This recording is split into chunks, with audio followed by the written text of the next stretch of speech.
Coming up this week on the Markcast. Well, per Wikipedia, the For Dummies books are a series of instructional reference books, which are intended to present non-intimidating guides for readers new to various topics covered. Well, today on the Markcast, we are talking the XFL offseason for dummies. Well, look at us here talking actual football in the XFL offseason. Big show for you today. I've been working on this one for a long time. We have Russ Giglio coming on, Senior Director of Player Administration and Officiating Operations for the XFL. We are doing a deep dive into the XFL 2024 player acquisition process and what that means for you. By and large, most of the players that we wanted, that we thought were the best available, signed with us, to be frank. And I think part of it is really just, it's not USFL versus XFL as far as all things equal. It's our schedule, I think, is more attractive. And I'm not breaking any news by saying that. I think if you ask most agents and players, they'd prefer our schedule, which obviously is a huge advantage to us in recruiting, if that's what you want to call what we do as part of our job. And then speaking of those showcases, we have Pat Rifino, longtime friend, coming back on. Pat was fortunate enough to be in St. Louis talking with Russ Brandon, president of football operations for the XFL, getting Pat's thoughts. What did he see at the combine? What are we expecting from the talent coming out of St. Louis? They did it at Missouri Baptist University, which is an NAIA college there. And so many of these Missouri Baptist kids got to be a part of this. See AJ, see Eric, see Dan, see Mike, and all the coaches and PR staff that were there. And for a smaller school to do that for this community outreach in Missouri, it doesn't get much better than that for me. And then don't think we forgot CFL fans out there. We have Dave Naylor, TSN Zone, coming back on the program. Dave, we are talking everything CFL Week 6. Crazy time here. Is McLeod Bethel-Thompson coming back up north? What is going on in Ottawa? What is going on in Toronto? Big games this weekend. Should be excited. There's a real issue with the depth of talent at quarterback across this league, the likes of which we may never have seen before. And teams just don't have the margin to turn to the next guy, because the next guy is usually unproven or nowhere near as talented as the guy you lost. And then speaking of the Ottawa REDBLACKS quarterback controversy here, not really controversy, but more of a dilemma. We have Tim Baines, Ottawa Sun, coming on, getting all of Tim's thoughts on the REDBLACKS future pivot situation. Should be a good one. Like and subscribe.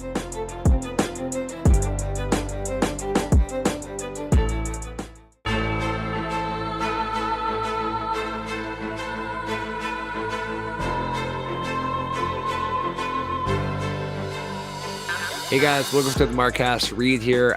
Really proud of my photoshopping skills this week for the thumbnail of the episode. Hope you enjoy that if you're watching on YouTube. I don't know if anyone remembers those complete idiots guides or, such and such for dummies, but I thought that was great today. We have expert. We're talking with Russ Giglio here. Everything involved in the XFL player acquisition process and administration. All of the things under Russ's purview here on the show. Should be a good one. I want it to be a little evergreen, talking, what is the XFL looking for here coming into the offseason, going into next year? What is Russ looking forward to in the showcases and the combine, kind of everything else. Hope you guys enjoy it. Like I said, been working on that one for a long time since the showcases last year. So I hope you guys enjoy my lengthy conversation with Russ. And then, like I said, Pat Rifino, Pat was at the St. Louis Showcase last Friday, talking with Russ Brandon, and AJ McCarron was there, and Anthony Becht and all of that. So kind of getting firsthand accounts from Pat Rifino, everything with the XFL St. Louis Showcase and kind of all of the, kind of summer showcase combines, everything XFL offseason on here. And they really appreciate Dave Naylor coming on, making time. Dave, busy schedule, talking about the streak in Edmonton. We'll be making fun of, I can't believe Dave Naylor were talking about the Edmonton Elks home losing streak and not talk about Bill Goldberg's 173 match winning streak in WCW back in the 90s. Disappointed with Dave about that, but we'll be excited to get his thoughts. Everything CFL. Hey guys, Future Reed here. I just wanted to give an extended plug here. I recorded my normal intro before chatting with Dave Naylor. You do not want to miss this today. We get into the CFL quarterback issues. Dave wants to get rid of the neg list. And then we even get an in-office kind of studio tour of Dave Naylor's it's a whole situation here. Don't want to miss it. Just wanted to make sure I gave proper excitement and plug here for this interview coming up. So I hope you enjoy. And then longtime friend Tim Baines here with We're Not Partying. We were partying last year in Regina. Now we'll be in Hamilton, hopefully for the Grey Cup this year. But talking everything, Red Blacks, quarterback, pivot situation. They call it the pivot up there north, the quarterback position. Everything with Tim. Hope you guys enjoy the show. Should be a good one. Next week, I got to figure out what we're doing. I have a heavy work schedule. We'll figure out what's going on. But for now, please like and subscribe. Get us up to 3,500 subscribers, and we'll see you at the end. Thanks. Well, I'm excited, and I can tell from the interest I've gotten on social media this week after posting this. People are very excited. We tried to do this last year, but there was a lot of league building and everything else. But we're here now. We're in the XFL offseason. We have Russ Giglio here. How are you doing, sir? Doing well. Thanks for having me, Reed. And I'm surprised people are excited because I'm supposed to be the guy behind the scenes that nobody's ever heard of, which I'm fine in that role. Yeah. Well, no, people are excited. And what I am honestly really excited about is talking actual football here in the off season, because there's a lot of, we do this, 365, and obviously we have, CFL and everything right now, exciting times, but I'm enjoying this. Your full title here, XFL Senior Director, Player Administration, and Officiating Operations. Quite everything going on there, but a busy guy. Like I said, wanted to do this last year. What did you make going through, we've completed the first year, and you've been a part of these, AAF and XFL and everything else back in the day. How do you feel like XFL 2023 went? I think it went really well. I mean, in my area, and I hope to stay in my lane as best as I can in this interview, is our group, meaning myself, Doug Whaley at the league office, Mark Ross, and then the DPPs at the team, and to some extent the head coaches, right? We're to identify the best players in the country and or the world who weren't playing in the NFL, and attract them to want to play in the XFL. And I think, we have metrics to show. I mean, I could tell you we did a good job at that, but I think the numbers bear it out too, that we got really good players, and I think we put on good football games, and that's our goal in my area. And then on the business side, I can't really speak to that, but I think having been part of 3 of these leagues now, that it's the best league by far I've been a part of for, if you want to call it spring football, developmental football, startup football. So. Yeah, it's interesting, and we've talked, and we met at we were at the Arizona Showcase and kind of last season, and down at the Choctaw, what was it, the hub, like the Arlington hub announcement, whatever. And I've always said I had no concerns of any kind about the football that was going to be put on the field for the XFL, last year, this year, kind of whatever. It's some of the other things, and outside of your purview, that was my concern. I mean, we saw the talent that you brought in, like you said, DPPs and you guys, and running the showcases and doing all that. That was never a concern, and so it did bear out. I think that the XFL. It was a high quality. You feel as though the highest quality of any league you've been a part of thus far. Yeah, and I could, I don't want to bore the hell out of your audience just throwing numbers at you, but the one I think that sticks out to me the most, again, I haven't been through the AAF and the XFL 2020, is we signed about 45, I think the number is, 2022 NFL practice squad play. The guys who were on an NFL practice squad in 2022 signed with us, 45 of them. And I think in the AAF, may have had in the teens, like 15, and in XFL 2020, we thought we'd get more because, the AAF proved that it's for that type of player, the next best guy in the country or world, it's a place to go to play good football. We didn't get as many as we wanted in 2020. And then this past season in 2023, 45 is a pretty impressive number. And I think we'll just keep growing, we'll grow on that next season. So. Yeah, heading into next year, goals here, looking into 2024, what are you guys trying to do from a football perspective side? Another thing, we did that it's new, right? I mean, season 2, a bunch of us have worked in some other leagues, and season 2 is new to us, right? I mean, we planned for it a bit in XFL 2020, and then it never happened. And now we're here. And the first thing we did, as you know, and you covered it, was the rookie draft, which we want to make part of our yearly cycle, which, we plan to be here a long time. And every year we want to have that rookie draft after the season of the best players who didn't, latch on to an NFL team after mini camps and so on. And I think I have to give credit to our DPPs because in short order, we finished the season. They have work to do during the season. They had to evaluate probably upwards of 500 rookies in about a month. And you know how these guys old, and they're not old, but the scouts are about being meticulous about film study and everything. So I think they did a great job on identifying those players. And part of it for us too is we have to recruit them, right? I mean, we're drafting them, but we also have to get them excited about signing on and that they have a roster spot and managing, you know, the rosters. And I'm sure we'll talk about that later in the interview. But that rookie draft I thought was pretty exciting for us to get new players who, you know, younger players, to be frank. Although, you know, if you look at our rosters, we don't discriminate. We have longtime vets and rookies, and really we had draft eligible players, 2023 draft eligible players on rosters this year too. So. Well, and what I like you had the Inside the League call, and you know, doing things like that with you and Doug, doing obviously this interview.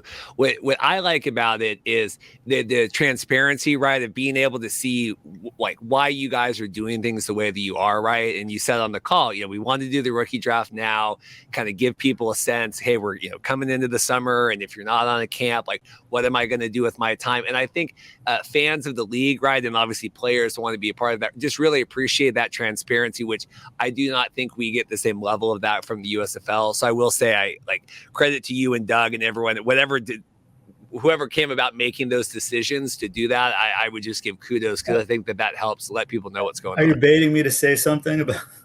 Well, no, I have a question about. No, I have a question about it, but no, I want to. You know, do you feel like? Have you gotten good feedback of that? Like, we're being a little bit more transparent with our process and why we want to do things? Yeah, I mean,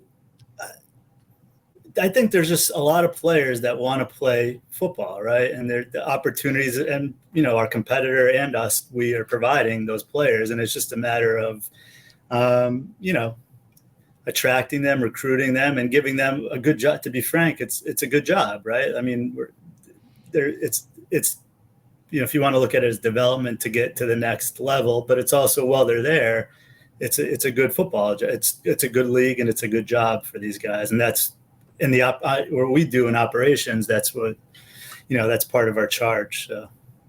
I do have one USFL question on here, and then we'll get into all the XFL kind of numbers and combines and everything.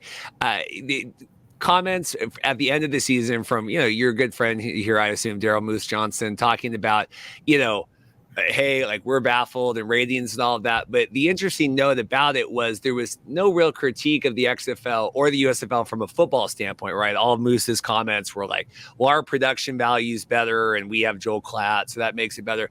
Obviously, you know, you're peeking over the curtain here, over the fence in the yard. What did you think of the USFL's product, or how they're handling things versus how you guys are? Well, I'll start with I mean, he's one of the best guys I know, and I've worked with him in the AAF and the XFL, and he's as good of a guy as he seems on camera. I love Moose. Yeah, I mean, I don't know much about production, and I don't know how that moves the needle. I mean, our partner is ESPN. When I turn on the TV, I watch sports, baseball, basketball, football, and I go to ESPN and go from there on my dial. So I don't know if that's a knock on ESPN. I can't comment on that. But about the players, again, like I said in the beginning, our job was to identify the best players and to recruit them and attract them to the league. And I think, by and large, most of the players that we wanted, that we thought were the best available, signed with us, you know, to be frank. And I think part of it is really just, it's not USFL versus XFL. As far as all things equal, it's our schedule, I think, is more attractive. And I'm not breaking any news by saying that. I think if you ask most agents and players, they'd prefer our schedule, which obviously is a huge advantage to us in recruiting, if that's, you know, what you want to call what we do as part of our job. So, you know, I mean, that it's still up for debate now, even as we're going through, and obviously the second season of the USFL here, and, you know, what is the better time of year. And I think when it came out in the USFL, you know, we were kind of reading into all that last year, and like, yeah, we're going to go right into camps and kind of all that. And then we saw the reality of that. And I think having this breathing room coming out from April and being able to get into the camps earlier and latch on, I do think is a benefit for the XFL now, having lived through kind of the calendar cycle. Amen. Oh, there you go. So coming into this season, are any updates to like player contracts, anything in terms of if any pay benefits, any changes? Yeah, well, we're still working through, as you know, you may have covered it, and we talked about it on Inside the League. Our rosters have been increased to 90, and that's really, we have players under contract that finished the season last year on the active list and injured reserve who are under contract for the rest of the calendar year. And then the new players who we add are technically the rights to those players. The team, we're a single entity league, so the players will sign with the league and their rights will be assigned to a team, so to speak. And so right now we're just in the process, our teams more so than me, of managing, those roster spots and how many players. We brought 70, 75 or so players to camp last year. And so it's just a matter of, managing the players that are going to come back from the 2023 season to camp in 2024, the rookies that we added to rosters, and then combine players, and then the NFL players who were released, after Labor Day. So right now I think we're in roster management mode, the teams and the coaches. And from the league level, you asked about the contracts. We're finalizing those now, and we'll probably start signing players sooner. I'm not going to give you an exact date, but sooner than later. So, do you expect any changes to benefits or pay or anything like that? No, I think the market's pretty much been established for spring football, and so we'll be competitive in the marketplace. And I think the decision to play where you're going to play, whether it be, and we haven't talked about the CFL, and I have a lot of respect for them up there as well. So how players make that decision, I think in these leagues, it's probably not so much about the financials. It's probably other, when all things being equal. So, in terms of the teams, we're signing players over the summer, managing those rosters, and then obviously with the upcoming kind of the supplemental drafts and all of that in the fall, how are teams doing in terms of managing that? Is there going to be enough space for these teams to be able to bring? Yeah, that's on the team. That's the teams having to manage it team by team. But so, and I mentioned our yearly cycle, and I think we start now. Again, this is year 2 is new to us, but the rookie draft, which we'll do every year. And then we go into our showcases and combine. And, I think that's how we differ from the NFL obviously has a rookie draft. The access to our league is different, right? And for our competitors too, is where it's a little bit more accessible and opportunities. And, they're not quite open tryouts, but where players, and there's a ton of, like we said last year, there were 1,800 players on a waiting list to go to a showcase. This year, every showcase is full to capacity. And so that we'll evaluate those players. And then into the NFL camps, we'll evaluate the players on the bottom of rosters in the NFL that it don't make, a practice squad after Labor Day. And so, I'll finish. So we'll have a draft. Unlike last year, we had, a big draft, if you want to call it, when we drafted 60-some players and then had a supplemental draft. We had the rookie draft now. We're going to have an NFL plus combine participant draft in early October, right? And then we'll have a supplemental draft in December, right before we go to training camp for players that weren't available then. So that's and that I think is pretty much, it makes sense for us to do that on a yearly basis where people in the football world know, our calendar and how we're adding players to rosters. In terms of this, it came out, I think, last week, this IFL combine with the XFL. Do you have any details about that or how many players? It's in August, I guess. I don't know. I talked to their commissioner a week or two ago. It's around their championship game in Vegas in August, I believe. And it's going to be, I'd imagine, their top players from their league that can make it to Vegas, and will work out for some XFL personnel. So has that, depending on who you ask, there's been varying this is, the IFL partnership and all that. Has that proved dividends so far in your mind, this IFL? Yeah. Again, it's opportunities, right? So we brought, like I said, 75 players to training camp, and we cut down to 51, and that's 24 guys per team or more that were out of football. And some of them landed in other leagues, including the IFL. So I think helping them, to identify some of our better players to maybe attract them to that league. And then it works both ways, right? So the better players they had in their league will work out, and we'll have access to that workout. So I'm sure it could grow from there, but it's, it's the early stages of a partnership. How many spots are left for the combine here coming up?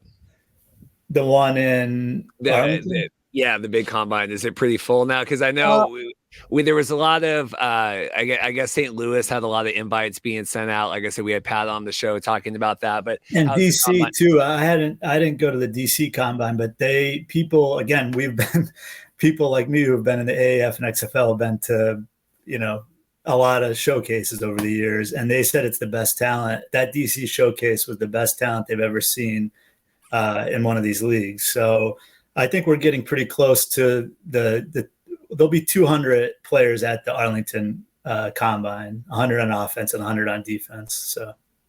That's interesting. What do you attribute that to, the DC one? I mean, I know you weren't there, but is it just location, or now that I people? don't know. Yeah, I mean, a lot of time. Yeah, I don't know if it's one thing you can attribute to. A lot of times, the location. You go to hotbeds of football, whether it's, in places in Texas, Florida, the DC area. So it's probably part of that. Partly that. It's maybe, players think that it gives them a legit opportunity to make an XFL roster, and so they have to put some skin in the game to go to a showcase, and they're willing to do that. So.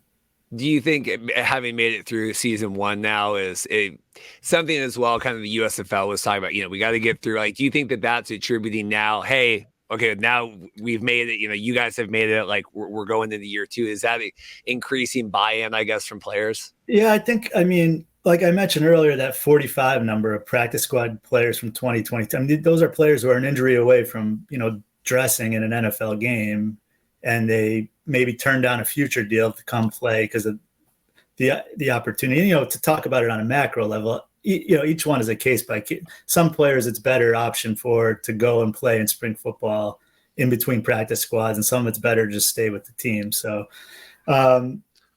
but yeah, and the other one I mentioned earlier that I think is going to be something we could build on in 2024 is draft eligible players. So we had Willie Taylor. I don't want to mention too many players by name because I don't want to leave people out, but Willie Taylor was a draft eligible player in the 2023 NFL draft. And he signed with the XFL. He played at Washington State up your way. And then he played his graduate school year at Eastern Kentucky, and then signed in the XFL, and then signed with the Jaguars right after the championship game. And we had one other player like that, Harrison Frost, a quarterback from West Georgia, and he hasn't signed in the NFL, but he went to the Saints minicamp. And so I think we could identify more of those players that it doesn't make sense for every college player to finish their season and go to the XFL, but hopefully for more and more of them, it does. And we find the ones who can do it, right? I mean, that are pro football players, that it's not too much wear and tear on their body and so on and so forth. So. In terms of the combine, is those the attendees list? Are those going to be made public, or is it going to be, because I know last year going into the draft and stuff, we didn't want to put out all the different stuff. We've seen kind of people posting about getting signed to the combine. I don't think I think same as last year. I think I mentioned to you. I mean, if we put out certain lists, and our draft to some extent is a list of the players who we think are the best, and why would we give lists when we don't have to our competition? Although the draft is an exception, because I think part of it is we want the players to feel like they're part of the team, So. In terms of quarterbacks being drafted in the rookie draft, are we going to be assigning any more quarterbacks, or is it kind of free market now? No, from here on out, we will be drafting quarterbacks, whether it be in the rookie draft, the NFL draft, or the supplemental draft. It's interesting. I say that with the caveat, I mean, the nice thing about working in spring football, and I worked most of my career in the NFL, where you have, a constitution and bylaws, and we're more flexible. So depending on circumstances, that may change. But how we see it is that quarterbacks would just be included in drafts going forward. On the ITL call, brought up a little bit about the Alumni Academy. Any updates on that, or is it still kind of TBD?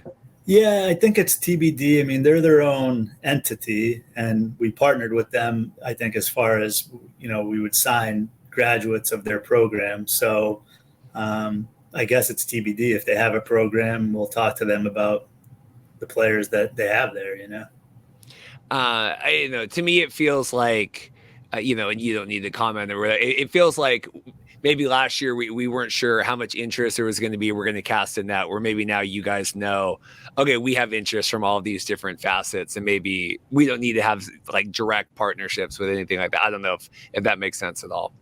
Yeah, I mean, no comment. I guess that's fair. I haven't even thought about we're inundated, I guess. And you want to give everybody the attention that they deserve, but you can't imagine how many players there are out there that want to play, and that I think, as a football person that's been in football my whole career, and I love football, that I think that's good for the game, Any updates about Breakaway Data using any of their help coming forward into the showcases this year? I don't know enough about that part. That's our tech side. I'm not sure about that. I know we have some innovative things going on at the combine through Sean Hayes is our director of I'm going to say he's the head strength and conditioning. I think he has a bigger title than that, but he has some innovative testing that he'll be doing at the combine. In turn, we just saw Anthony Blevins being brought in here as the Vipers coach. Thoughts on that? What kind of stands out to you about him? I think it's a great hire. I mean, that you have a sitting NFL coach that's willing to leave to come and coach in spring football says a lot about maybe the stability in our league and the opportunities that obviously, that's the obvious thing is opportunity. And I hear, and there was a lot of interest in that job, which I think also speaks well for our league. I don't know. And I'm not part of the coaching search process, but I've only heard good things, and it's exciting, Well, there's been a lot of that came out last week when I was working. I think I was at a wedding, and there's been a lot of positive, I even have here an Athletic article up talking about that as well, where, yep. I'll say, sorry, so again, I don't want to harken back too much to my AAF, but, with the AAF, where you would never have a head coach or a coach in the NFL leave his job to coach. And the AAF, I think we did a good job in standing up the league from a football side and playing the game.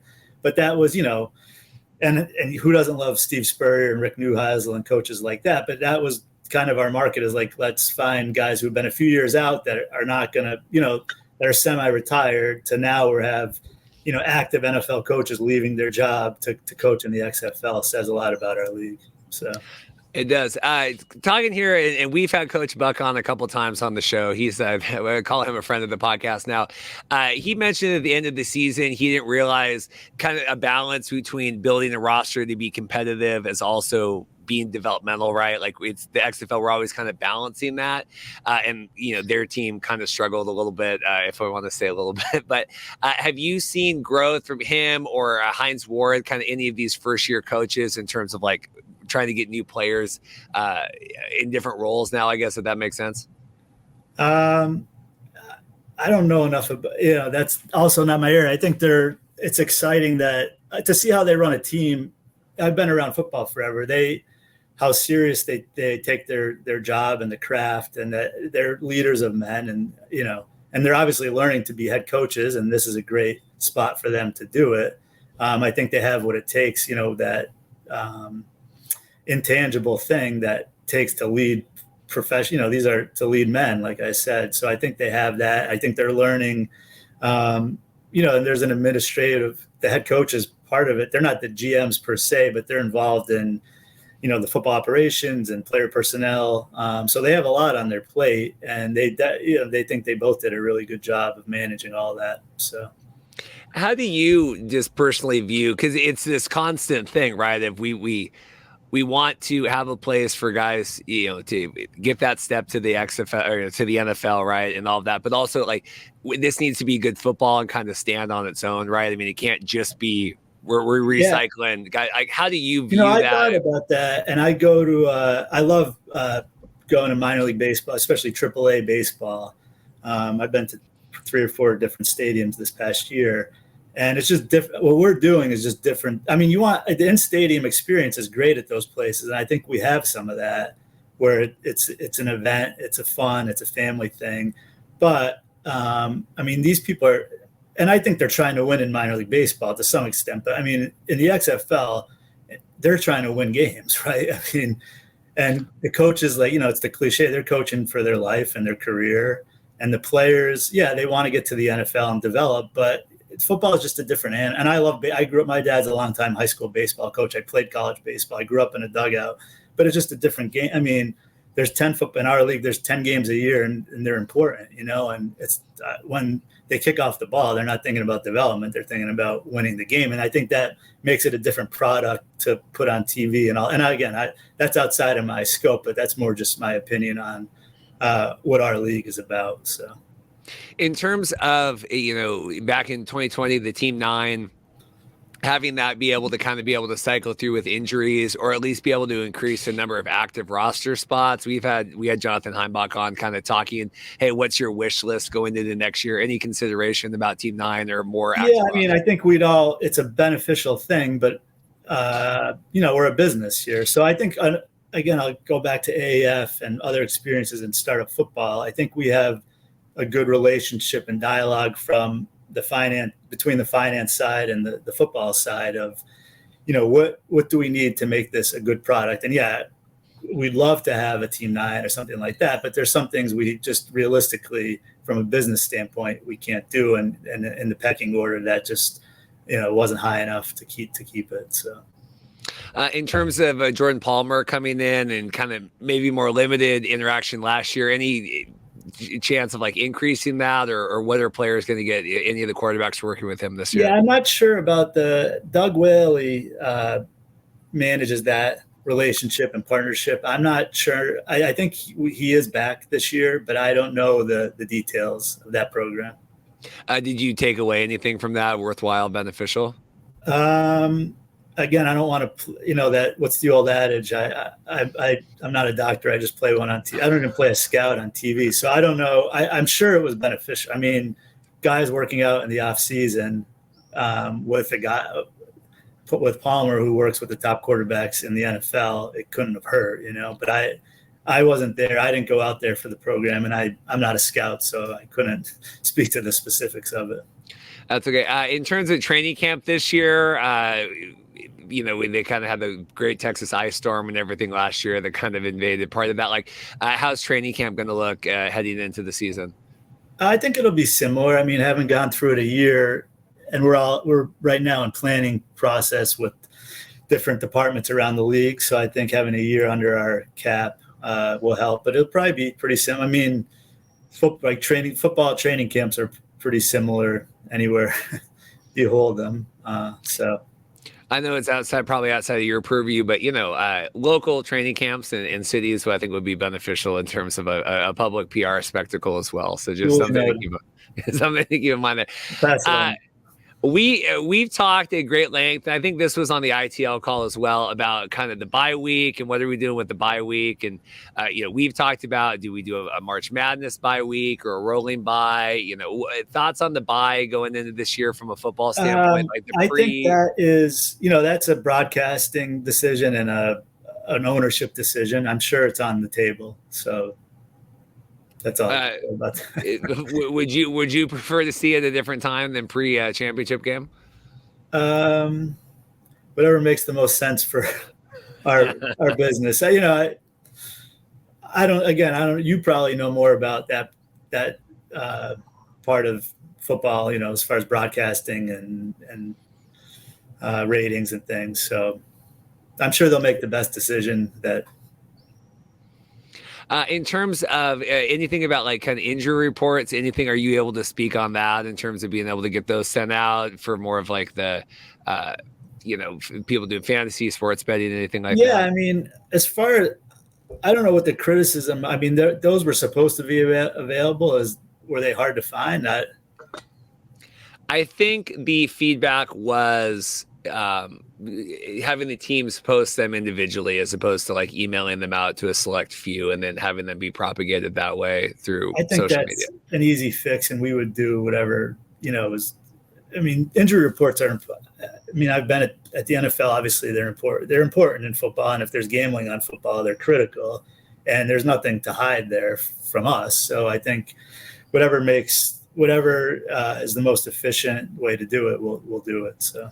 Yeah, because it's the same with like the depth charts, and I know that some weeks are kind of like maybe there were some inaccuracies, or we had kind of maybe more copy and paste, and we're seeing, okay, this guy's listed, but he's on the injury report. Like and this goes for all the leagues. It's not just an XFL thing, USFL and CFL. Like it seems like everyone knows that we need to embrace sports betting or like fantasy or whatever, but then like, well, what does that mean? And like, yeah, having like injury reports sent out, having like accurate depth charts and things. Again, I know this is outside of, but passing along messages here, I think in terms of, but I will say from all of the fantasy people I've interviewed on the show, feel like the transparency for the XFL was better between the two. If that's solid. Here, and I mean, we're not trying to hide anything, so I'm sure it's more of a process thing than a transparency issue.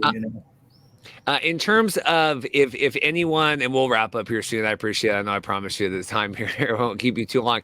If any other players, agents, people wanted to get involved in this, wanted to have their info sent out, wanted a place to go, what are you guys telling people to do right now? Yeah, the easiest way for us to manage that is they send their information to fbo@xfl.com. F, football operations, F, Frank, boy, Oliver.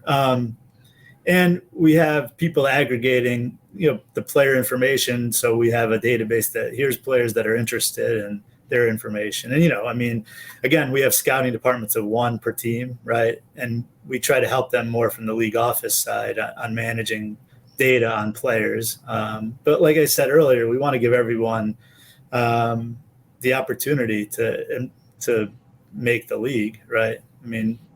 It's different than the NFL in that regard, where you could go to a showcase or send your information in and we'll take a look, and we want to turn over every stone and find, let me think of a few more cliches, find diamonds in the rough and things like that, From just a personal standpoint here, having lived through all of these other things, did you ever think you'd be at the point here we're talking spring league season 2 going in off season, player acquisitions here?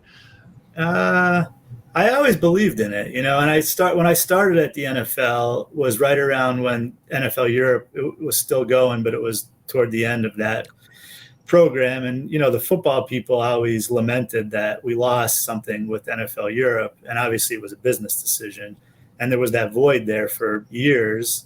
Between the AF was probably the first one to seriously fill it. I know there were some other leagues. And then, to answer your question, I've always believed in it. And this is just, like I said at the beginning, of the 3 that I've been a part of, the best because of the ownership group, the experience we have in all areas of football business, and the players and the game is about players and coaches. And I think we keep getting better players as we prove that it's it's a good, like I said, it's a good job. It's a good opportunity for players and coaches and officials for that matter, since that's part of my title.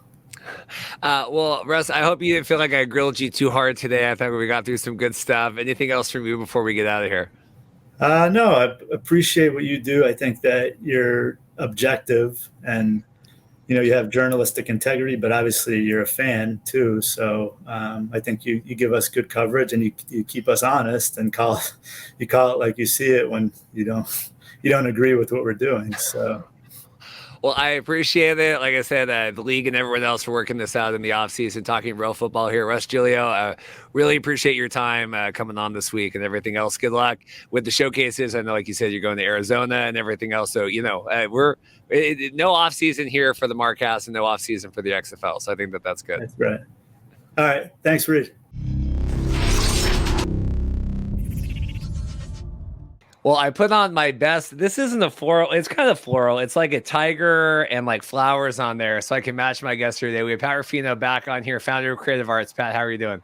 I'm doing great. I think next time I have these mannequins and I'm going to, casting couch behind me, all the mannequins with my flamboyant shirts. That's good. That's good. I like it. So Pat's here. We've had Russ on. We're talking kind of off-season scouting. What's the XFL doing?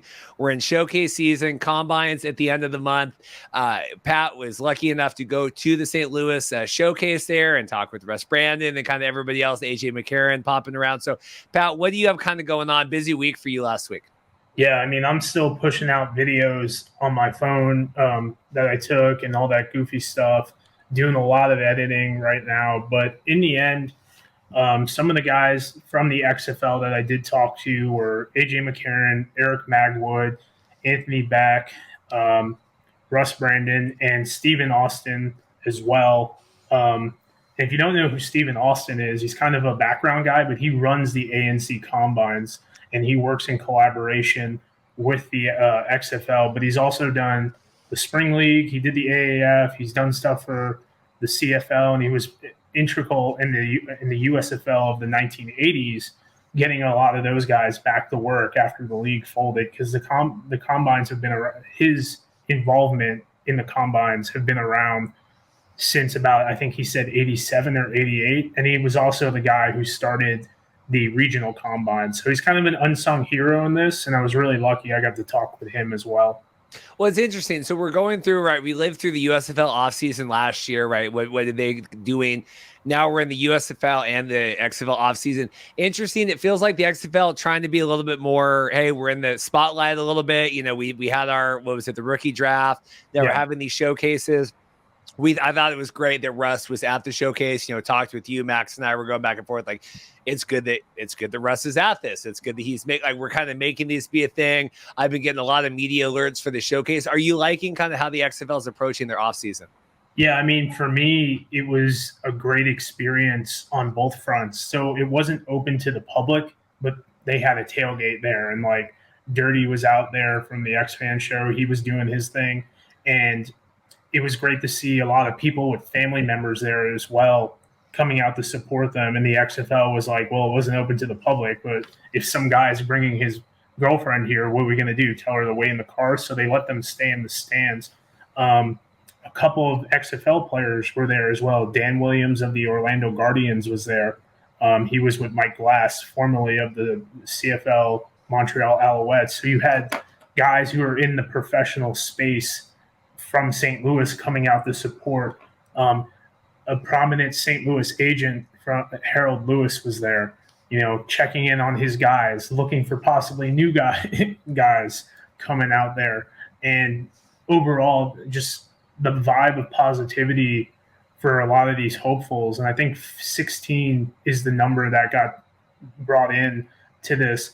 It was, you know, now we have 16 more guys who are getting an opportunity to be a part of this combine that's happening, I believe, on the 25th or 26th. Yeah, so we had the HBCU one. So these went back kind of mid-June, right after the rookie draft. The Atlanta, we had St. Louis on the 7th, DC on the 9th, and then this weekend we're going to have the Houston one and the Arizona one, and then the combine back down in Choctaw. You said so 16 of the showcase went in. Who are these? What was your vibe of who these are specifically targeted for? Because there's been a lot of confusion, and we've talked with Russ as well about this. But like, you know, we have the rookie draft. That's for guys that we're draft eligible, aren't on a team, but then you have guys like, hey, well, I graduated 2 years ago, or maybe I've been a free agent for a while, or I was in the USFL, or kind of. So who is this showcase for? So it's for the second part of what you said. Interesting enough, we did have some guys there who were recently with Canadian teams, or contracts didn't work out. There was two guys, I forget one of the gentlemen's name, but the other one was Bernard McCall. He was there. They were in camp with the Defenders. I'm pretty sure they were I know McCall was with the Defenders. I think the other gentleman was as well. We had some guys from the class of 22 that were there. Antar Johnson was there. He was a Mizzou guy, finished up at Valdosta State. And then there were a lot of smaller school prospects there. One gentleman, his name is Luke Hoffman. He went to KU, finished at West Texas A&M. He ended up getting an invite. And then another name was, he was from like Missouri State or something, like a real one of those Northwest Missouri State University of Our Lady type places. He got an invite. And this gentleman, man, he was a man amongst boys. I think he's 2 years removed, but from a smaller school. He was about 6'9", 305 pounds. And Dave Bowler, who was also there, was all over this guy, like wanted to see him and talk with him and whatnot. So it was a lot of these guys who maybe had some movement in their colleges and whatnot. A lot of guys who were serious players. And then there was some guys that were, saw it on TV and thought, hey, man, let me give this a try. One guy I wanted to give a shout out to, and I don't believe he got a combine invite, was a guy named Luke Drone. Luke Drone is 38 years old. He played with the Bills in 2008. And then from 2009 to 2013, played in the AFL, the Arena Football League, won. And he came out there. He's coaching high school football in Western Illinois. I think it's El Paso, Illinois. And, I mean, mechanically, he looked good. He just, you're 38 years old throwing this football. Like, it's – things don't – if Peyton Manning had to drop off, so did Luke Drone, And it was cool that he just gave it that shot, And he's a great story. Not the most polarizing guy, but, there's some players out there, man, that got overlooked. And there's some guys who were fresh off Canadian roster or Canadian training camp that were there. And then there's some guys who are kind of like, hey, man, what's going on here? But overall, 260, I think the number was, between that range, getting an opportunity. And the most important thing, in my opinion, was that they did it at Missouri Baptist University, which is an NAIA college there. And so many of these Missouri Baptist kids got to be a part of this. See AJ, see Eric, see Dan, see Mike, and all the coaches and PR staff that were there. And for a smaller school to do that, for this community outreach in Missouri, it doesn't get much better than that for me. And it's also with the coaches were also there as well, being a part of this. And they did have some game day staff working as well. Well, I'll say this, and Andy and I had our big, what should the XFL do? Charting the course for the offseason, I think is what we called it. And we were talking about some of this stuff, and here, I've seen a lot of content be posted on social media. We're doing the jerseys that are for sale. I mean, take or leave that, but we're USFL. It does feel like, and we're 2 weeks removed from the championship game now, really drops off, right? And obviously you're never going to be full steam with these spring leagues in the summer, right? I mean, NFL has enough money to kind of churn and burn, and they even have talent. NFL Network, the panels are different. Hey, we got the main guys are off right now. We got the backups or whatever. But doing these events and doing the rookie draft when they did it, not in February, like we criticized the college draft of the USFL, doing these showcases now, having the combine. I just think you're giving these guys that maybe don't have what am I doing right now? It gives you a sense of purpose of all right, I can look forward to this. I can build to this kind of throughout the summer, because, next thing you know it here, we're going into the drafts, and it's, December, we're in the XFL, official preseason, where USFL, you're going to ramp back up in March, right? And you're going to say, hey, we signed some people in the offseason. I feel like it makes it more transparent than just seeing transaction notes on Twitter from the USFL. Hey, USFL General signed or released whoever, or McLeod Bethel-Thompson is released from the Breakers. I don't know if that makes sense. I would like to see the USFL do something similar in their four hubs. I think you could do that. And I think after probably the second week on a Saturday, maybe in Memphis, in Detroit, in Birmingham, I would probably do it on a Friday, now that I think about it, because you have college football going on. But I would do that. I would do a similar showcase in those cities in September, after NFL camp, because then the chips are kind of lying, and you don't even have to do them like how the XFL is doing them back to back to back. One on this Friday in September to October. It's still good enough weather to be outside, especially in the South. And if I'm a St. Louis guy, if it's in Memphis, I'll go. You don't do it the day before, but you give me a week to move around. I'll go to Memphis and go to this. It was such a great experience for media to be there, and be a part of it. And I know the USFL was working with the hub, and the hub's been discontinued, and now it's these grid camps and everything like that. But just having, in Memphis, make fun of it all the time, but Brady White being there, you know what I mean? He's going to be there, he's coaching and whatnot. That would be pretty cool. And there's a couple other Memphis guys around, having a couple of the Detroit guys around and whatnot. Michigan Panthers have a couple Detroit, they have Brian Lewerke there. I think he's from Ohio, but having any of these guys there, plus the coaches and staff, you can pick up a lot of talent because now you're getting all these cusp guys from the XFL combine who are, maybe didn't get signed. Now they're going there too. And now you're creating more of this football wars and whatnot for talent because there's guys who went to this combine or who are going to this combine that even if they're not drafted or signed, they will have an opportunity at some point with either one of these leagues. Yeah, wasn't it last year? There was the rumors, hey, they were going to do some, I don't know if it was a combine or like OTAs. They were going to do them in the cities to kind of get the people. Like none of that came to fruition with the USFL, right? I mean, it really was radio silence until ramp up period. I mean, and we're going into the third season, the 2024 season. They're talking and about the crawl, walk, run. Let's get walk. I would love to see that, and maybe they're doing that. Maybe I'm putting the cart before the horse, and I'd love to, and I'd love to, like I said, if they did something in Memphis, I'd love to be a part of it.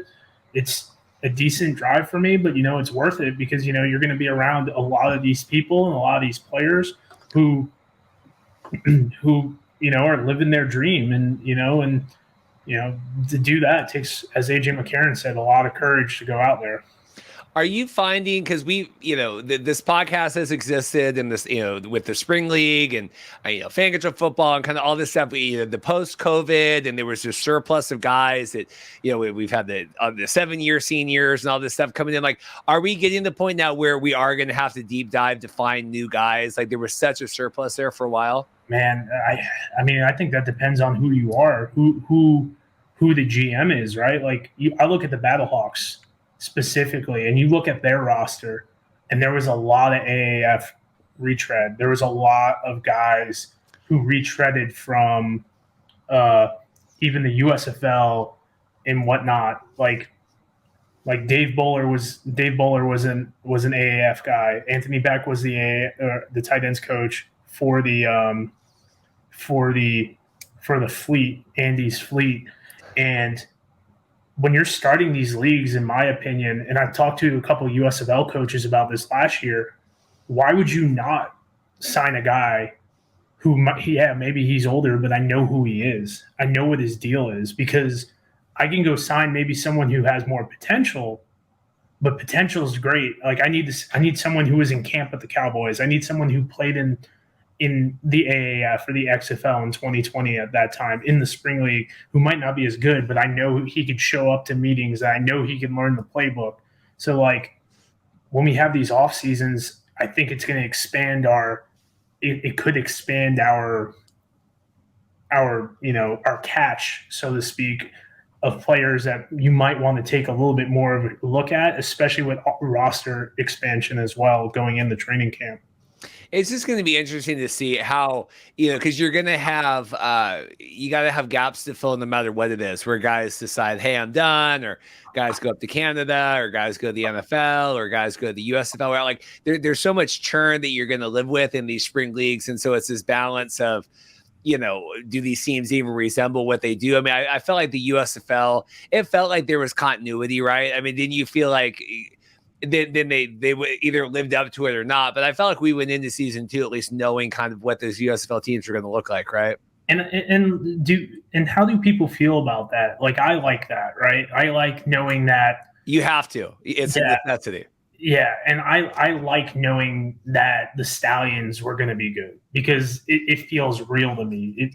It feels like we're making progress. That like for example, Scooby Wright got hurt. Well, we can bring in Brady Buck, or Quinn Poling could fill in, and we're not missing a guy who might not be as good as Scooby, but we know the playbook. Like I know next year right now for our receiving core, well, we lost like 4 guys with the Battlehawks, right? Well, I know Austin Prohl's there still. I know Stevie Mitchell is still there. They've had guys that they released that they can bring in as well. Maybe having like Chad Hansen or Puka's on another team, but Chad Hansen could come into camp and kind of bridge the gap if we don't have these guys coming back right now. And I love that, because now it also, and Reed, you know me, like I'm really in the stats and everything like that. And yesterday when Wes Saxton of the Generals got re-signed, He's coming in for his 5th alt football season. Like 5 years of this man playing football. After an NFL, cups of tea in the NFL, I think he's playing 2 games in the NFL. Luis Perez is going into his 6th alt football season, and Jamar Summers, number 5. And it's like, this is cool. This is cool that they are a part of these leagues. And, we're going to trickle in some new guys, and I'm sure there's plenty of one and done guys, and I mean, that's what's going to happen. But the fact that like continuity is there. So when you do get these new guys that come in, they can lean on Austin Prohl. They can lean on Brian Hill. They can lean on AJ and be like, hey, this is how we do things in St. Louis. Or even Jamar in Birmingham, because I'm sure he's going to be back next year. Or I'm not sure. But, and you can be like, I was the guy here for 2 seasons. I've been a part of this team for 2 seasons. Let me tell you how we do things here. And I think that's that's what football is. Like it's such an, and you can get new coaches, but as long as you have the players that are still there, the haves and the have-nots as far as knowing what's going on is going to be a little bit different. Well, because it's this fear, and we get people that comment all the time, and like these teams and leagues, and you have to have identities, and the CFL deals with that as well. I mean, just in their CBA they passed last season, getting some more guaranteed money and longer contracts as you get in. I think once you're into year 3 on that, like, there's a lot of movement in the CFL as well. Not just a quarterback. I mean, you get the receivers kind of every year. It's kind of this feeding frenzy of free agency. So it's not just a USFL or an XFL issue. I mean, it's any of these leagues that aren't the NFL. But yeah, you need to have some identities with that. In terms of the showcase, Russ was there. I know you guys talked and you posted the video on your Analyze and Educate channel. Thoughts on Russ and what he had to say? I mean, the biggest thing he took was the championship game. He's like, first off, one of the things I asked him was, now we have the monkey off our back. Like now we've proven that we can do this, and didn't really get into the financials of it. I don't expect them to. It's 100 degrees out on a football field. That's probably going to make it a little bit hotter for that. But it's building up. It's building where it's typical business stuff, man. It's like, okay, we have this. We have our baselines. How do we get better? How do we continue to build? The day before, they did a meet and greet with certain season ticket holders and possible sponsorships as well. That, from what I was told, really going out in the community and whatnot, and like talking with people who are going to be invested in this. We talked a little bit about the championship game. Still undecided. I'm not. I think they should do it in San Antonio personally. I think it's safer. I think there's more fan-friendly stuff to do and whatnot. St. Louis would be great only if the Battlehawks are in there. But there's really, the city isn't the best city to go walking around, especially if you want to go from a place like Ballpark Village all the way up to where the dome is. It might not be the best thing, but if the Battlehawks are in there, I could see that being a pretty wild time. Russ talked a bit about how St. Louis is the staple of the XFL, and I don't think many people disagree with that. I talk with people about it all the time. And we've talked offline a little bit about it, is with St. Louis, there's so much hurt here from the Rams and Kroenke. There's so much hurt here from even 2020, which people don't blame the league. They just are like, well, this thing's not coming back. I'll watch it on TV. I live part-time in the Ozarks sometimes, which is 2 hours away. And I had people tell me that they're not going to a game in 2023 because the Ozarks is a vacation spot. These people live in St. Louis area, but if they come back in 2024, I'm all in, because I can't get my heart broken again by another football team. And Russ touched on that a little bit as well. The championship, they have a lot of venues already booked, but they still haven't decided, which makes sense because right now every team is 0-0, and they could all be winning they can all be winning their division and hosting a playoff game in their home city. You mean it's not confirmed for St. Louis yet? I read wild rumors that but well, I mean, I don't want to deep dive too much about the championship game here, but I imagine the plan was Choctaw and they had the rugby stuff and whatever going on, and I imagine San Antonio was. To me, it makes sense. Just that's where our infrastructure headquarters kind of is. Like you said, San Antonio is the best in terms of. You stay at the Riverwalk, you walk over there. There's plenty of hotels, restaurants, bars, eateries, that whole kind of thing. It's built out that way. In terms of just, and this is, of course, Russ Brandon we're talking about, not Russ Giglio that was on the show, because two Russes, both of high prominence on here. But I hope, like, having Russ at this thing, doing the showcases, having my interactions this week with the league, trying to set up all this stuff, I'm really excited for this offseason because it felt like last year it's such triage and we're just trying to kind of figure out what's going on. And we have 18,000 different XFL podcasts that all want to talk and all these news outlets. And we're trying to, we're hiring people and it's just kind of chaos. Like I think now maybe, okay, we really saw what worked. We really saw what didn't. I know a lot was made of the 60 million loss with The Rock and Danny and Forbes and all that. But if nothing else, to me, it's, hey, they're admitting we made mistakes and there's things we're learning now, right? And the USFL, right, with Moose coming out and being baffled. I think both of these leagues realizing things that could be done better. I think that's promising for both sets of fan bases. Well, I mean, if you don't constantly critique yourself and constantly try to get better and reevaluate your business model, you're not going to have a business for very long. Talking to a guy who's got 2 failed LLCs, just because I make an extra $6,000 in month 1 and month 2, I don't make that amount, and I only make $1,500 or something arbitrarily like that.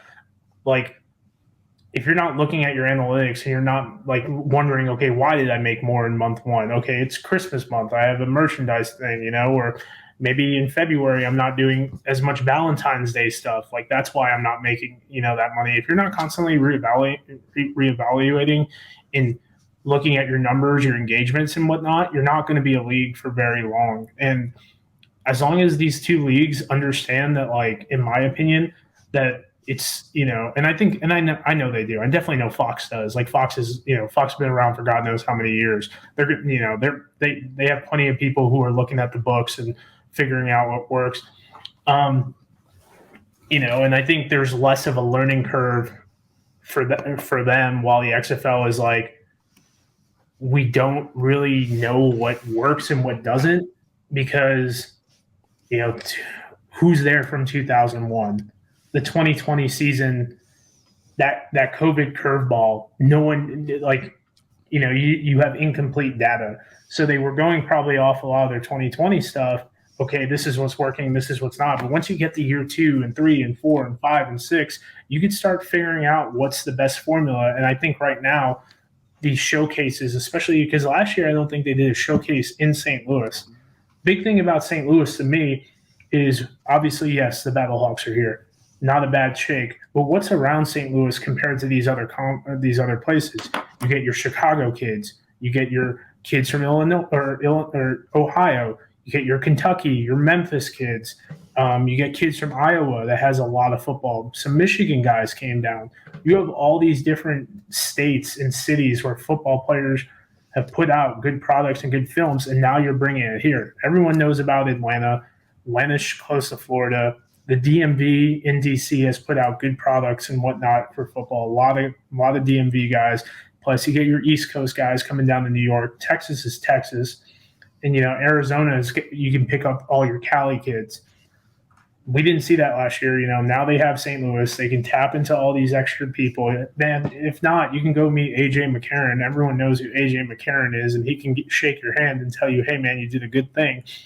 That goes a long way with people.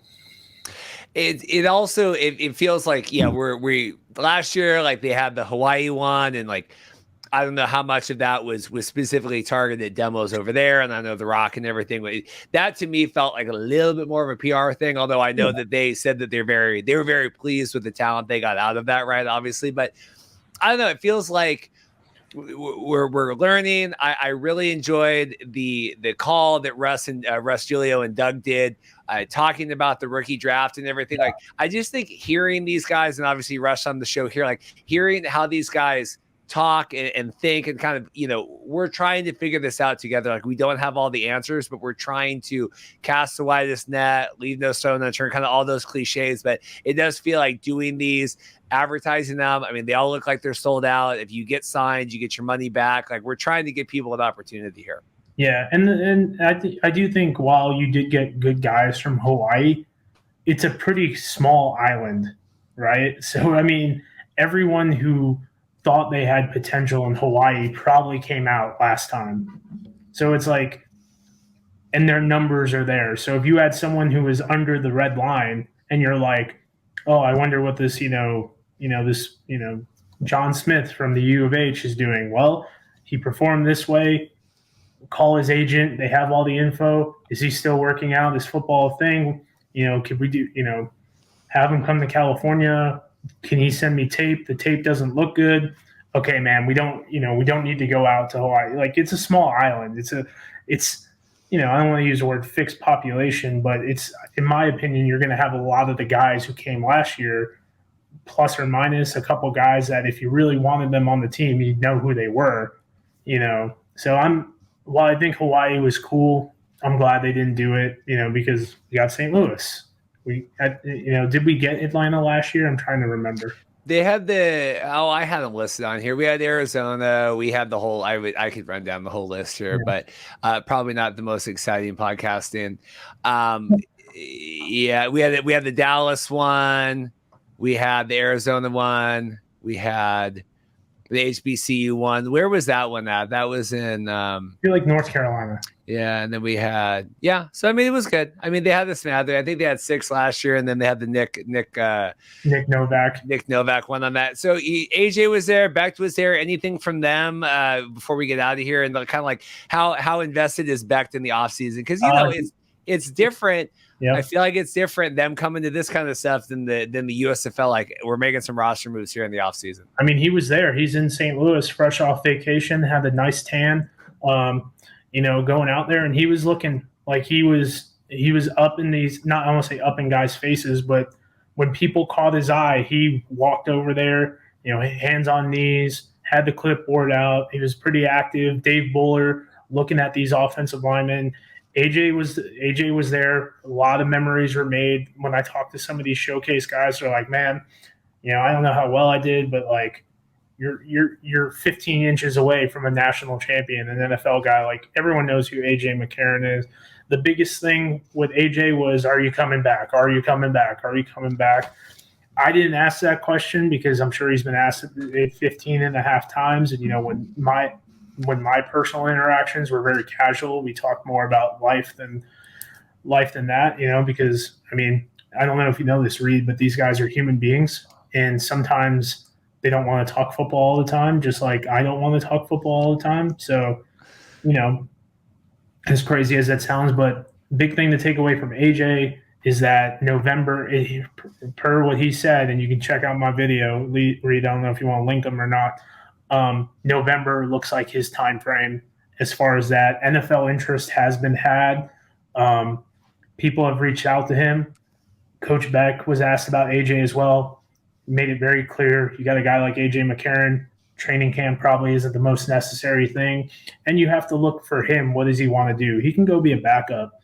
Definitely had offers last year and whatnot. He can go back up, hold the clipboard, make 1.2, 2.5, that Chase Daniel money.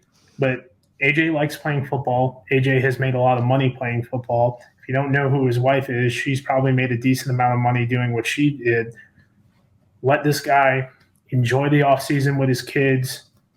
They're full on in baseball right now. And then around November, they'll reevaluate. And they got a couple good quarterbacks on that roster, Manny Wilkins and Nick Tiano, 2 good guys. And then we'll see what happens after training camp. I think the last time I looked at their roster, it was around either 58 or 66. I can't remember because I don't think I added the guys from the undrafted free agents yet. But, training camp comes around in the NFL, good guys are going to get cut. Maybe would they rather go to the XFL? then play the practice squad game. And we saw a good showing from Nick Tiano last year. So, helicoptering, and he's healthy. He's training. AJ's talked with him. Manny Wilkins is still there as well, a Dave Bowler guy from ASU. And worst case, we see Vinny Testaverde Jr., the son of a New York legend and XFL 2020 alum. So there's options there at the QB position. Well, good. Well, Pat, I'm glad. Thanks for coming on, sharing. I appreciate getting the people on kind of firsthand that are covering this and not just using your work and kind of coming on, talking through it. But I appreciate it. I'm glad, that they're doing these from a talent finding perspective, from a media perspective, and then obviously from you guys being able to go in and kind of talk and rub shoulders and all that stuff as well. So I appreciate it. Anything else from you? It's been a week. We didn't have our USFL. We're off of USFL here. Yeah, I mean, it's been a heavy week for me content wise. I'm just doing a lot of editing, but man, it's always good to come on the Markcast and chat it up and talk whichever league we want to talk about. And I don't know, man. I'm really geared up for this CFL season, not watching as heavily, but when I do, it's nice to kind of just casually watch the game and not really be analytical about it, to be honest. I was talking to Dorothy. We were at dinner the other night, and I can't remember how it came up. We were talking, because I had booked Russ, right? We were talking like, I am really excited. Like Russ is going to come on the show and everything. And I'm like, not all these other podcasts really have to do all that, right? And, if the USFL podcast wants to take time off, or, we've got the XFL, and she's like, yeah, you really do it all year. Like, there's no off season. I'm like, yes, we just are all coming about this, but no off season here on the Markcast for Pat and I appreciate it. But yeah, XFL, keep the content going here. This is good for the summer. So yeah. And like I said, man, you guys do something for the USFL in Memphis, I'll be there. There you go. With a week in advance. Yeah, They'll do it tomorrow, and then people will say, "Why didn't it go?" Well, it's your fault if you don't go. That's what I've learned. It's only your fault. It's never anyone else's fault if you don't go. So, yep. Well, time jumps here. I was recording with Tim, and then we move inside, and then we have Dave on jackhammering my neighbor's patio. But we're back on the first time since we had you on the big CFL pregame show here. Dave Naylor, how are you doing? Very well, very well. Yeah, keeping busy. It's getting to that interesting part of the season where there are pressure points on teams, and because teams are starting to see their season slip away. The first third of it in the Canadian Football League, everybody can make a recovery in the second and third parts of the season. But if your troubles follow you to the midpoint, it gets different. And I think, good illustration in the Hamilton-Edmonton game tonight, right? That Edmonton, the streak, the winlessness to start the season, the pressure that's on that organization, and Hamilton, which got off the schneid last week, losing to Edmonton for them would be a real setback. So it's one of those ones I think where both teams kind of look at it and say, oh my goodness, if we don't win this week, and neither of them want to say that publicly, but I think privately that's probably the sentiment. Well, I'm all in right now. Very excited. I mean, we lived through the XFL and the USFL. No, Dorothy was saying the other day, she's like, well, you really are like all year now. I think, yeah, there's no off season on this, but this will obviously air Friday after the game tonight, but I think we can still talk about, because even if Elks win, I don't think that gets the monkey off their back. But how did you talk about famous sports streaks and not include Bill Goldberg's 173 match winning streak in WCW? I want to know. Well, that is wrestling. That is wrestling, right? Sports entertainment. Yes, it's sports entertainment. That would be the answer to what when the results are prescribed. And I'm not a wrestling guy. I'm not a wrestling hater. It's just kind of beyond me a little bit in terms of the appeal. So yeah, I think we're talking about sports where the results are in doubt. So there you go. So no, yeah, Dave had this big. I watched today the big streak. So yeah, I guess we can start there on that. Yeah. Ticats really kind of hot mess here. Felt very much like we're going to bring in Aaron Rodgers, like the Jets. We're going Mart. And what have you made with Schultz and everything there? Well, I thought Matthew Schultz has looked pretty good. Certainly throwing the ball down the field vertically different than Bo Levi Mitchell did. It was interesting. In the first one of Mitchell starts, he didn't do it very well. And in the second one, he hardly did it at all. And again, I think this has reignited the conversation about what is Bo Levi Mitchell at this stage of his career. And I always say there's two types of injuries in football. There's the type that you recover from and you're back and you're 100%, and the type that you never recover from. And it's not always one, right? Sometimes it's the accumulation. And I think that's the issue with Bo Levi Mitchell, with the number of surgeries, the number of times that he got hit. Is he ever going to be able to throw the ball the way he was? And, since this has happened, in conversations that I've had with people, there's been kind of a look. John Huffnagel and Dave Dickinson weren't going to put this guy on the curb at 32 if he was still capable of doing what he's doing. And I think certainly did that go off in my head? Yeah, it did. I think the Cats, took a lot probably off his late season appearance last year. And you could look back at a Henry Burris, right, who they did a similar thing to. And Henry Burris went on and, threw 40 touchdowns for the Ticats and then ended up winning a Grey Cup for Ottawa. And I think some different circumstances around that one than there really wasn't any concern about, Henry's physical status, right, at that time. I think it was more just maybe he'd worn out his welcome. There were some feelings there that they wanted to move on from him. It was actually, people forget, it wasn't moving from Henry to Bo Levi Mitchell. It was from Henry to Drew Tate. And Drew Tate, if you look at statistically, he did some really good things. He just couldn't stay healthy, right? He's just one of those guys who was 4 games and down, and 3 games and down, and 2 games and down, and just destabilizes a team, to such a degree. So, yeah, it did feel like that. And look, I think when you look at the way the Ticats tried to build around him, they go and get James Butler from BC, and all around back, a team that really hasn't had a feature back in a few years. They get Duke Williams. They re-sign Tim White. They did a lot of things to try to give him the targets that they wanted. I like what I've seen in Matthew Schultz. The thing that it's a compliment to Matthew Schultz, but it scares me if I was the Ticats is, man, he will stand in there and take a licking. Like he's a tall guy, but he's a bit of a wiry guy, right? He's not really solidly built, and his history would suggest that taking those kinds of hits is not sustainable. He's a guy who's played in a relief role, 2 or 3 games at a time. Then he's had injuries and things like that. So the first game he started, I was watching that. I'm like, holy smokes! Like, he is getting the ball down the field, but he is paying a price to do it. And as we all have become aware, and Farhan Lalji and I taped some stuff on this earlier today. There's a real issue with the depth of talent at quarterback across this league, the likes of which we may never have seen before, and teams just don't have the margin to turn to the next guy, because the next guy is usually unproven or nowhere near as talented as the guy you lost. What do you attribute that to? I think there's multiple factors to it, and we actually, it's funny because some of them are obvious, and I'll mention some of the obvious ones, but there's some others that are maybe not so obvious. And look, the 2 other leagues, right? 50 quarterbacks off the market.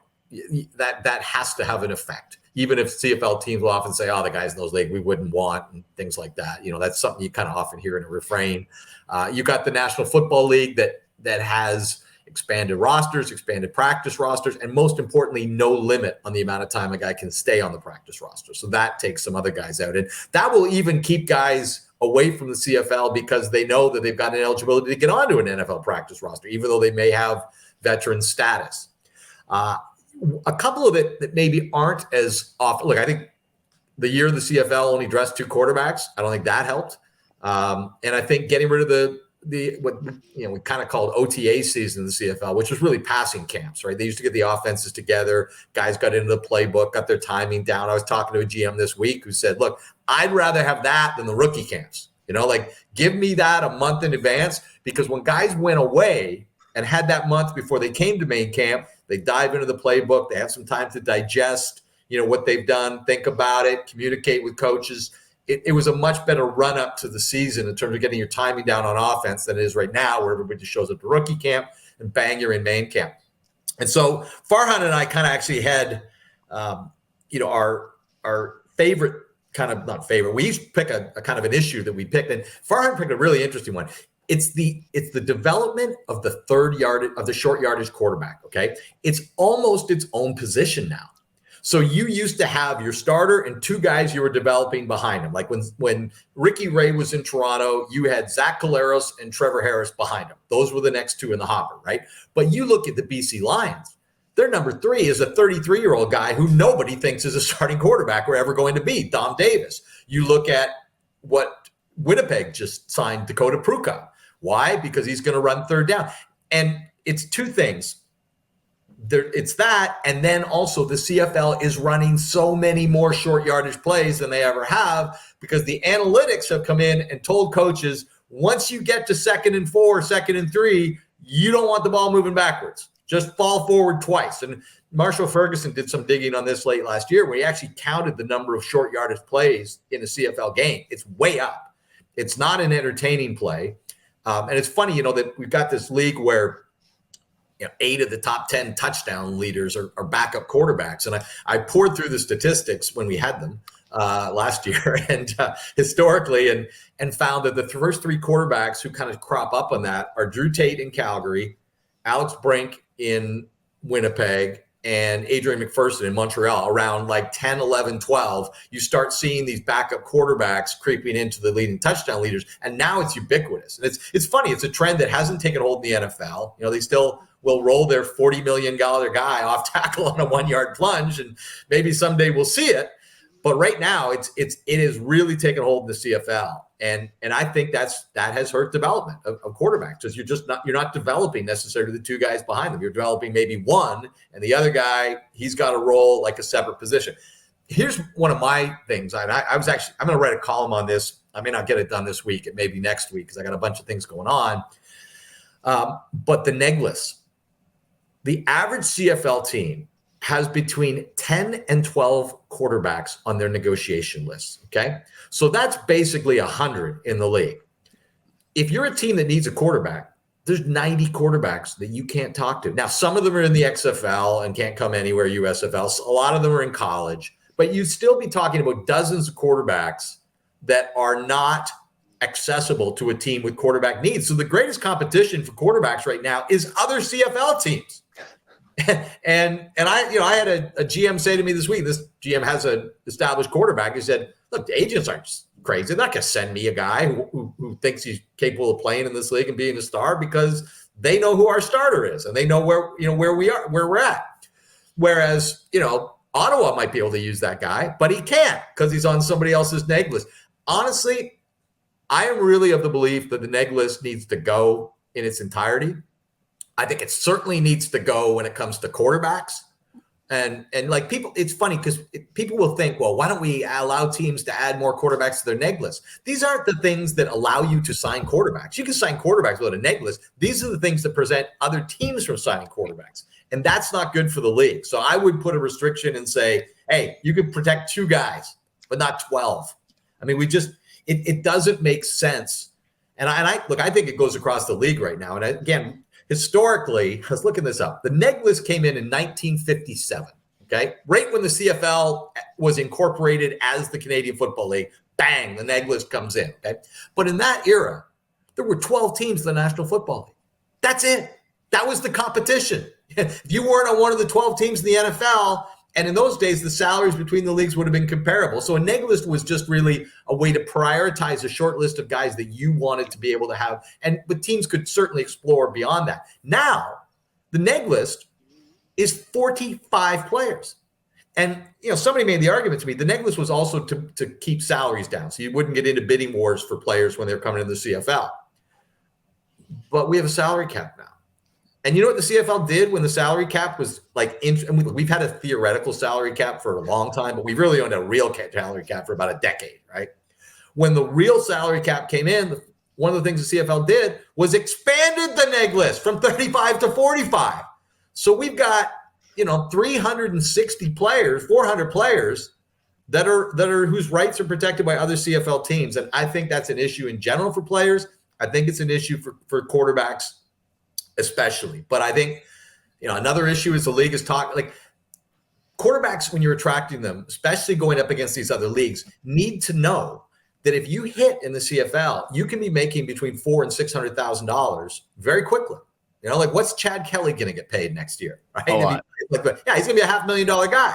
right? So I think there's also an education that the leagues need to do with the colleges, with the college coaches, with all of that. So the guys are aware that, this isn't, it can be a springboard to the National Football League. Sure. And that's what these other leagues are all, promoting.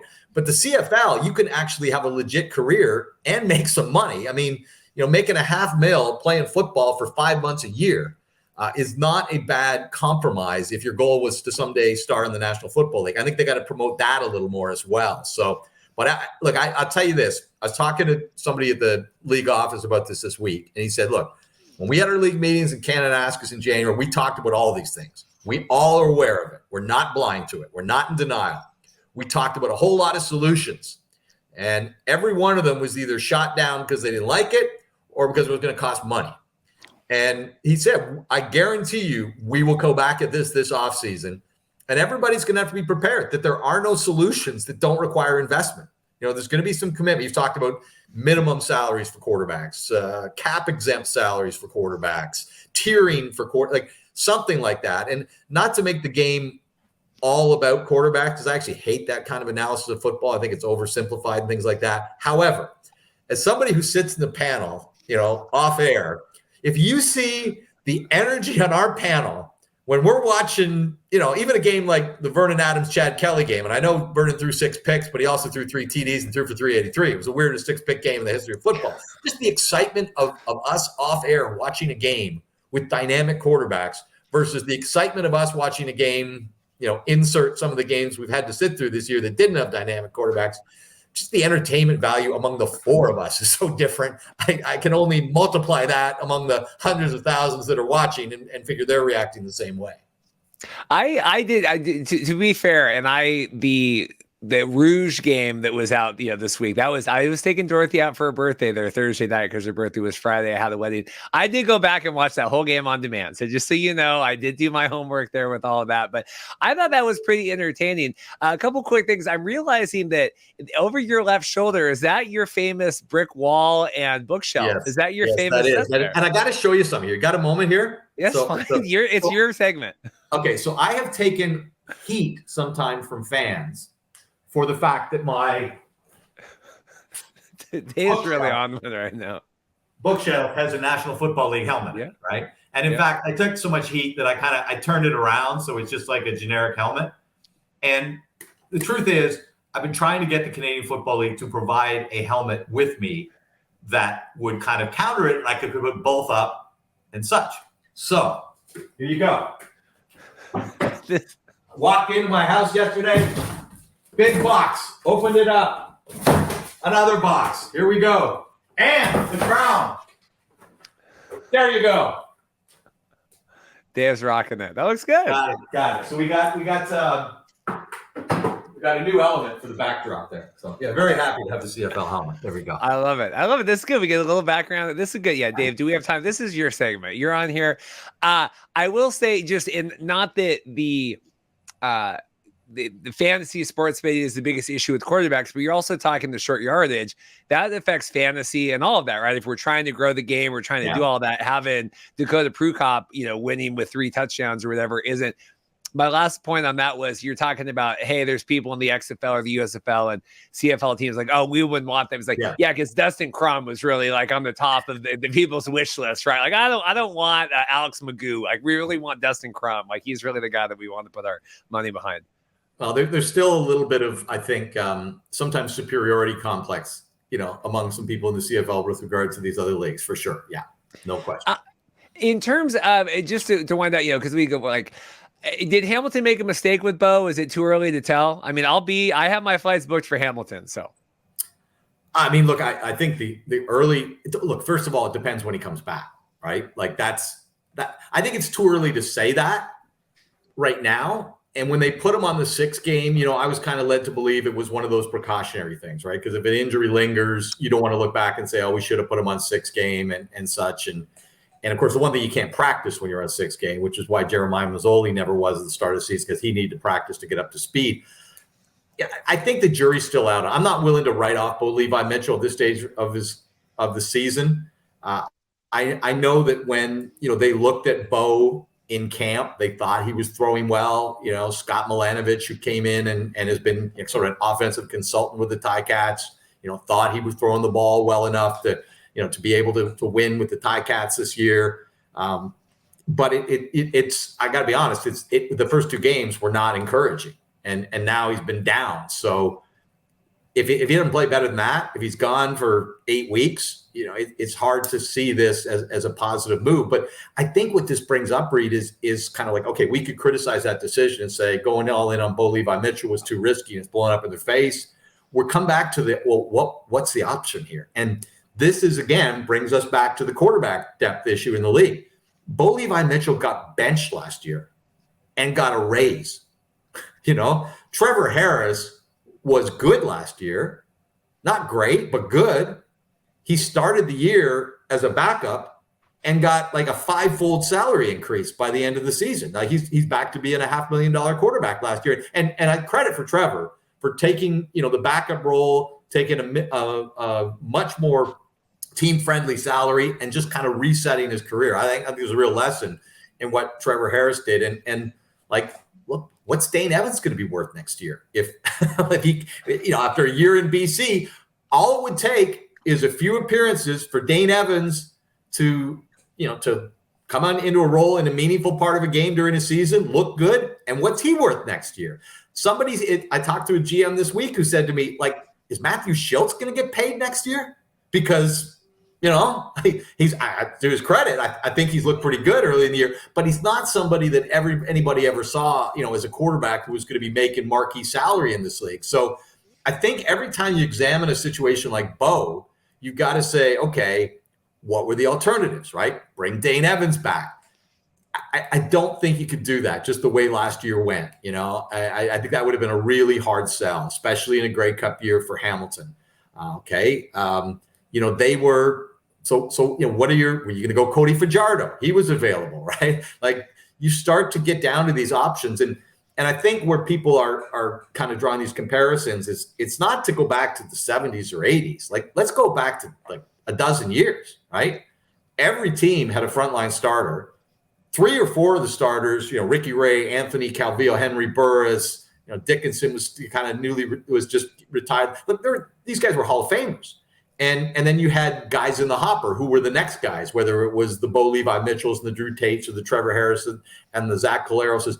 That's what people, like you'd show me the backup right now that you would say, I'm going to go get that guy making my starter next year. Like Hamilton did when they went after Zach Collaros, right? Or like Edmonton did when they went after Mike Riley, right? The only guy in the league that I thought, kind of fit that bill was Chad Kelly.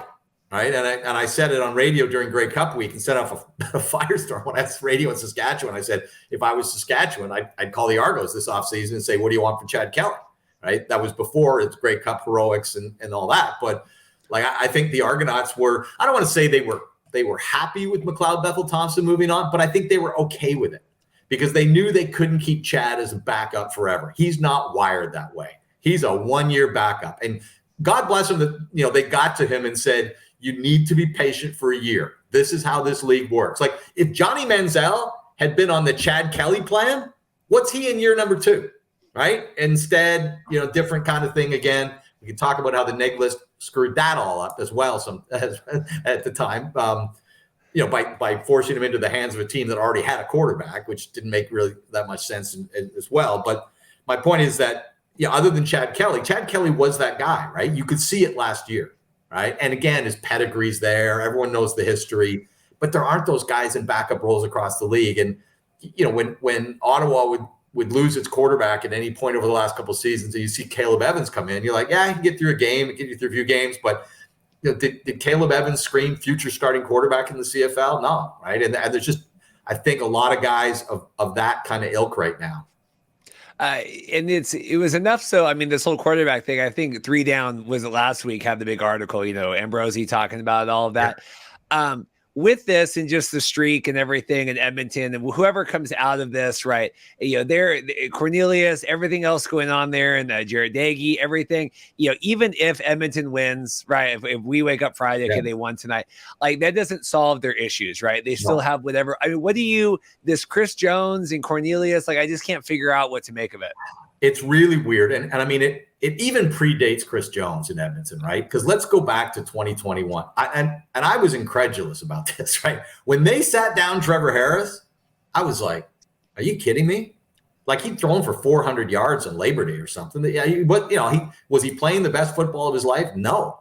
But when you have an experienced, proven CFL quarterback whose health is fine, and you decide to go on to the next guy, I mean, that is... And then they traded him, right? They traded him. And I mean, Taylor Cornelius early in his career did look like a guy who might be able to develop into something because of the arm and the long striding and the run. And I would put him in the category of guys that you could see as, developing into a future. But did he look like the guy who gave you the better chance over Trevor Harris to win next week? No way. And that's what was always curious. And what all went down between Trevor Harris and Jamie Elizondo and how Brock Sunderland fit in, I don't really know. I've never heard a full disclosure about what happened there, but it never made sense to me. And I think it shows you the caution that if you're going to move on from a guy in this league, you better know what you have behind him, because I mean, Trevor Harris is still playing. He's playing at a pretty high level. And I don't know if you saw the tweet I did, because, Ottawa kind of did a similar thing with Trevor, right? They lost him in free agency, and whether he walked or they let him go, whatever. But I did it was the combined records of the Elks and the REDBLACKS since they moved on from Trevor Harris. And I think it was 15-64, which is like astoundingly bad. And then Jones goes into last year, and Taylor Cornelius goes from fourth string to starter.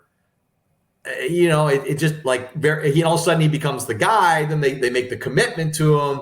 Then they pull away from him early in this season to go to a guy who's come off the practice roster.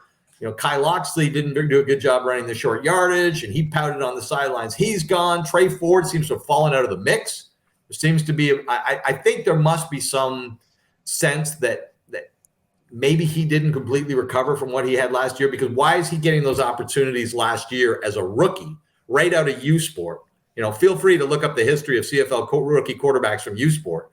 And now as a sophomore, with an obvious need, he's not getting that opportunity. And people will say, American, Chris Jones doesn't like it. Look, I stood beside Chris Jones at Trey Ford's workout at the University of Buffalo in April of 2022, okay? Chris Jones loved him.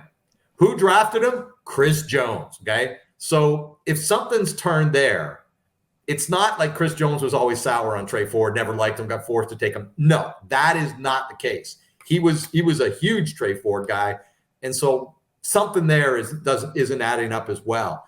I thought the Jared Dagey thing in our panel was, incredulous on that one. When they moved on from him at halftime or after halftime of the Argo game, it was perplexing, because I thought Taylor Cornelius made some strides in that game. The week before, when they'd been shut out, it was the BC Lions whose defense was performing at a historic pace. And, it's funny, like you, sometimes I have to tape games. I don't devote every moment of my life to live CFL watching. And one of the interesting things is I usually want to know what happened rather than, do the fan experience, be in suspension, because it allows me to know what I want to focus on in this game. So when I watched that game, I said, I want to watch Taylor Cornelius and his decision-making and his throws on. I didn't think he was horrible in that game. Like a shutout game, the offense was terrible, all the punts, but play by play, when you broke it down, it wasn't like Taylor Cornelius was missing open guys all over the field necessarily at all. So it was when he comes off of that, a decent first half in Toronto, it's really curious. And look, Jones is a defensive guy, but he's a football guy. Like he just because you coach defense doesn't mean you don't understand the offensive side of the field. He's had Steve McAdoo with him in Saskatchewan. He's got him again in Edmonton. He's a guy who's sometimes not popular with the fans, and I think part of it is Steve McAdoo doesn't speak publicly very often. He's not a guy who comes out and defends himself, right?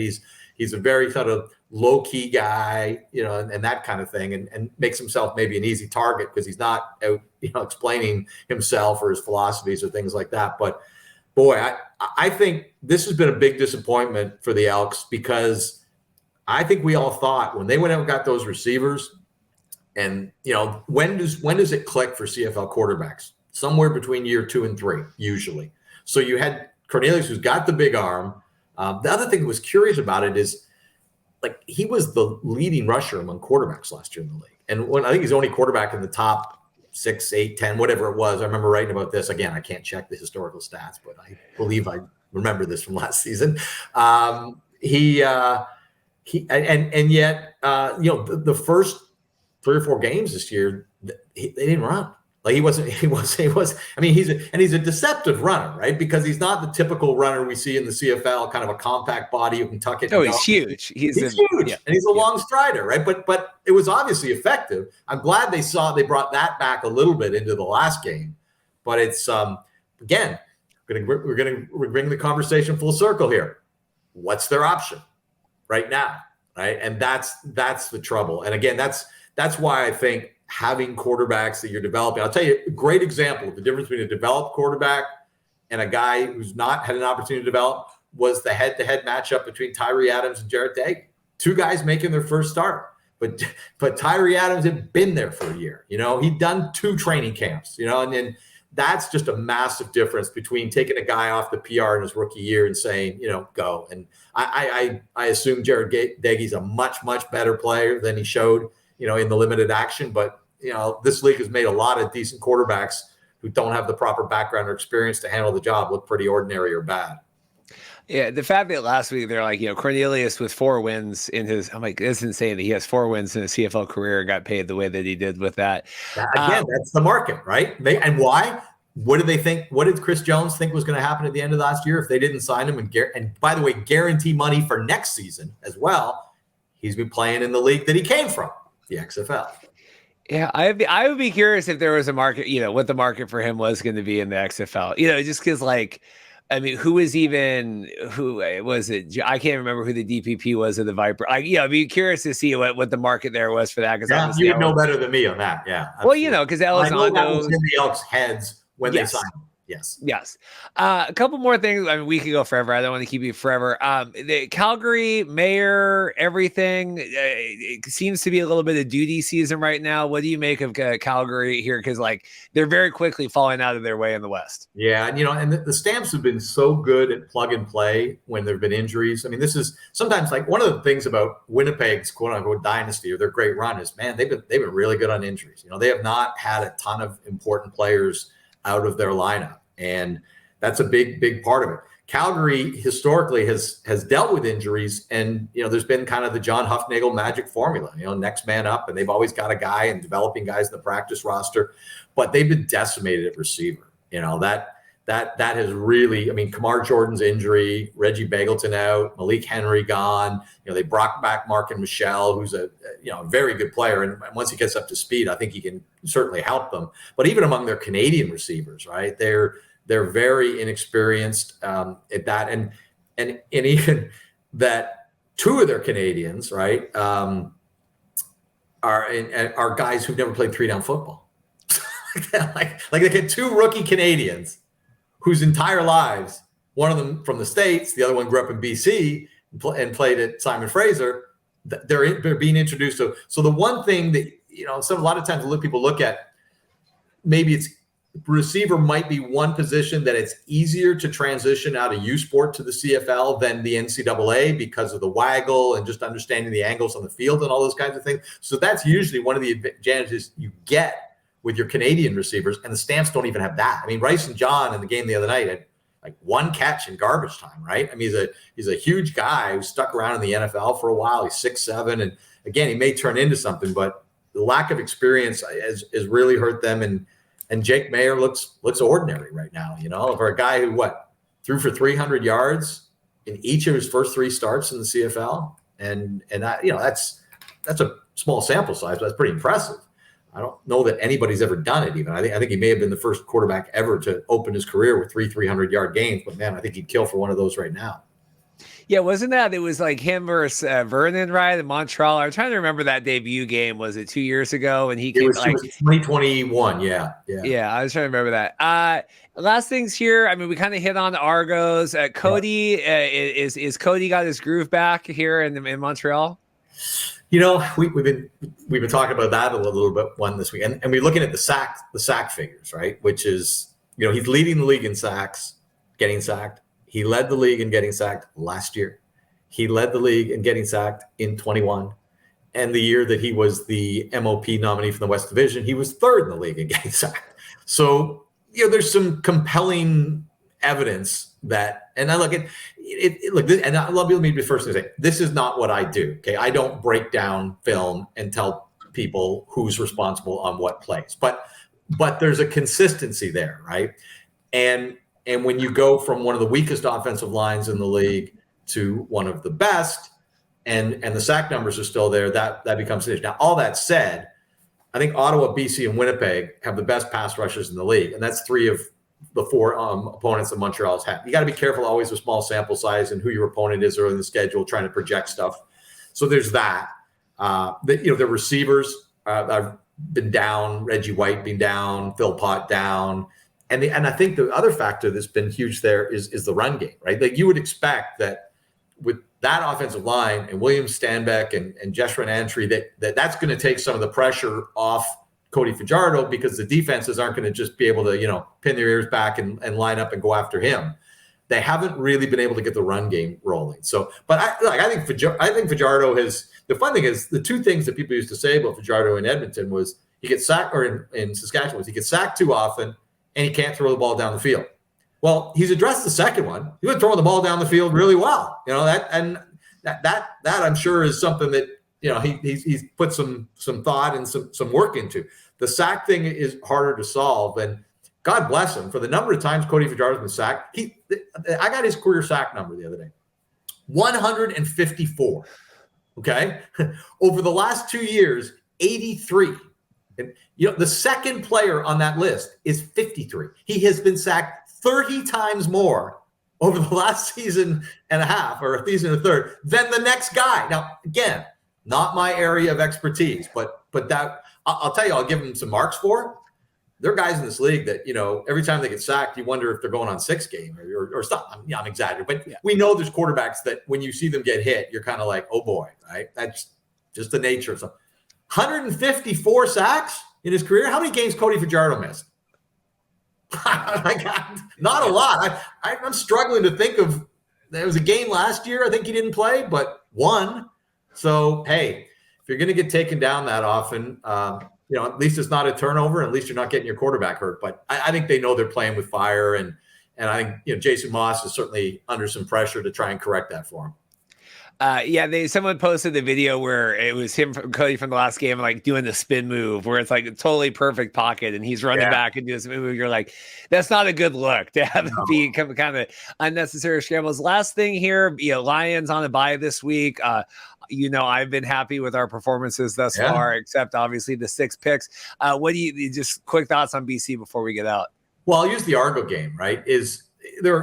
That was the way that game got away from BC, and what the score eventually became was not indicative. Like if you BC and Toronto were playing again next week, and I was asked to make the point spread, I'd basically make it a pick'em game, you know, which sounds weird, you know, given the way Toronto played. But I mean, I joked earlier. I said it was the greatest 6-pick performance in the history of quarterbacking. I mean, it really was. And you know, and the weird thing is that, you know, a good part of those picks were awful.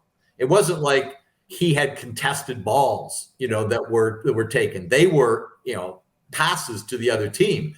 And so you try and reconcile that with what he does on the other, you know, 30 throws. It was a very unusual quarterback performance. And look, he got a break the next week against Montreal, because the Quaz pick 6 was a pick 6. I mean, I think the league has conceded that was a wrong call. And Jason, you know, it wasn't challenged by Montreal's staff, and it should have been. And who knows if he throws a pick 6 in the first quarter of that game, like then he gets all in his head. Sure, yeah, that changed it. But no, I mean, and Farhan has made this point about, I'm going to borrow one of his points about the Lions defense. And one of the challenges in the CFL sometimes is, unlike the NFL, it's harder to have time to develop. Now, the NFL has gotten very short in getting rid of coaches as well, but there's still time that when you're investing in draft picks and you can see the talent blossoming and the investment you have, you'll get sometimes a couple of seasons to make that happen. In the CFL, we don't very often, right? It is a win now league. Every team at the start of the year expects to be in the playoffs, expects to be in the hunt for the Grey Cup, and we don't see that investment where teams will say, hey, we're going to live with these guys because we know that in a year or two, these are going to be our guys. That's what the Lions did with their defense, right? If you go back to 2 years, they were all no-name guys, and you look at the talent in that secondary. They've added some pieces from other teams that I think that's probably the best secondary in the league. Maybe Toronto along with that as well. What they've been able to do overall, I think is kind of a bit of a model for what teams should be able to do. And credit, I thought it was funny. Farhan was really bullish on Vernon Adams at the start of the year. Almost like one day at SportsCenter, I was like, wow. And then Vernon Adams went out that first game and just played. And I texted Farhan and said, your SportsCenter is looking better and better. But he watched him through camp and he knows him a little bit. He's known him for a long time. Thought sort of settling on the West Coast. I like what they've been able to do. I mean, they've got a couple of running backs. You should always be able to backfill a running back, and they look like they've done that with a couple of guys. And the receivers there, I mean, that was one of the things I think when you were looking at who Vernon Adams is throwing to, I think that's probably the best receiving unit in the league right now. And that's saying something given that you pulled Brian Burnham off that unit, from last year, and that it's still as good as it is. So, yeah, I would be. I'm trying to remember. Is there a Toronto BC rematch on the schedule this year? I'm not sure there is. Is there? I feel like there is. I'm looking here. No. We don't always have the guaranteed home and home every year now, right? Since they changed some stuff after the pandemic. But it wouldn't shock me at all to see BC Toronto in the Grey Cup, and that is certainly a matchup I would welcome. Yeah, I'm not seeing it on here. I did laugh when they had Nathan Rourke. They were showing him on, and it's like, see, like we still hear Nathan. Like he's still it's like when the kid goes back to high school and he's like the mega star. They're like, look, see, like we still. But I did like that because Nathan has basically said like, I was glad with my time in the CFL, and I'm glad it's done. So yeah, no, it's I'm going to be down on August 12th at his first preseason game in Dallas. So I think there's a lot of interest in his foray, over the summer. We'll see if he settles into a number 3 role. The story will go quiet until he gets a chance to play. But over the summer, while he's playing in preseason, we're going to be pretty engaged in watching his story. Yeah, I'm scared. I don't see a Toronto on there. Anyway, well, Dave, I appreciate it extended. Like I said, we're being Hamilton. We got all that figured out. So hopefully we'll get you on. It's got to the point where it wouldn't be the Grey Cup without you. Yes, I said that. That's good. I appreciate the alternative spring league guy. That's what we got to have. That's good. Well, we'll be there. I appreciate it. We'll try to get you on here again, maybe midway through the season, but I certainly appreciate extended time today. So thank you. Awesome, man. Have a good day.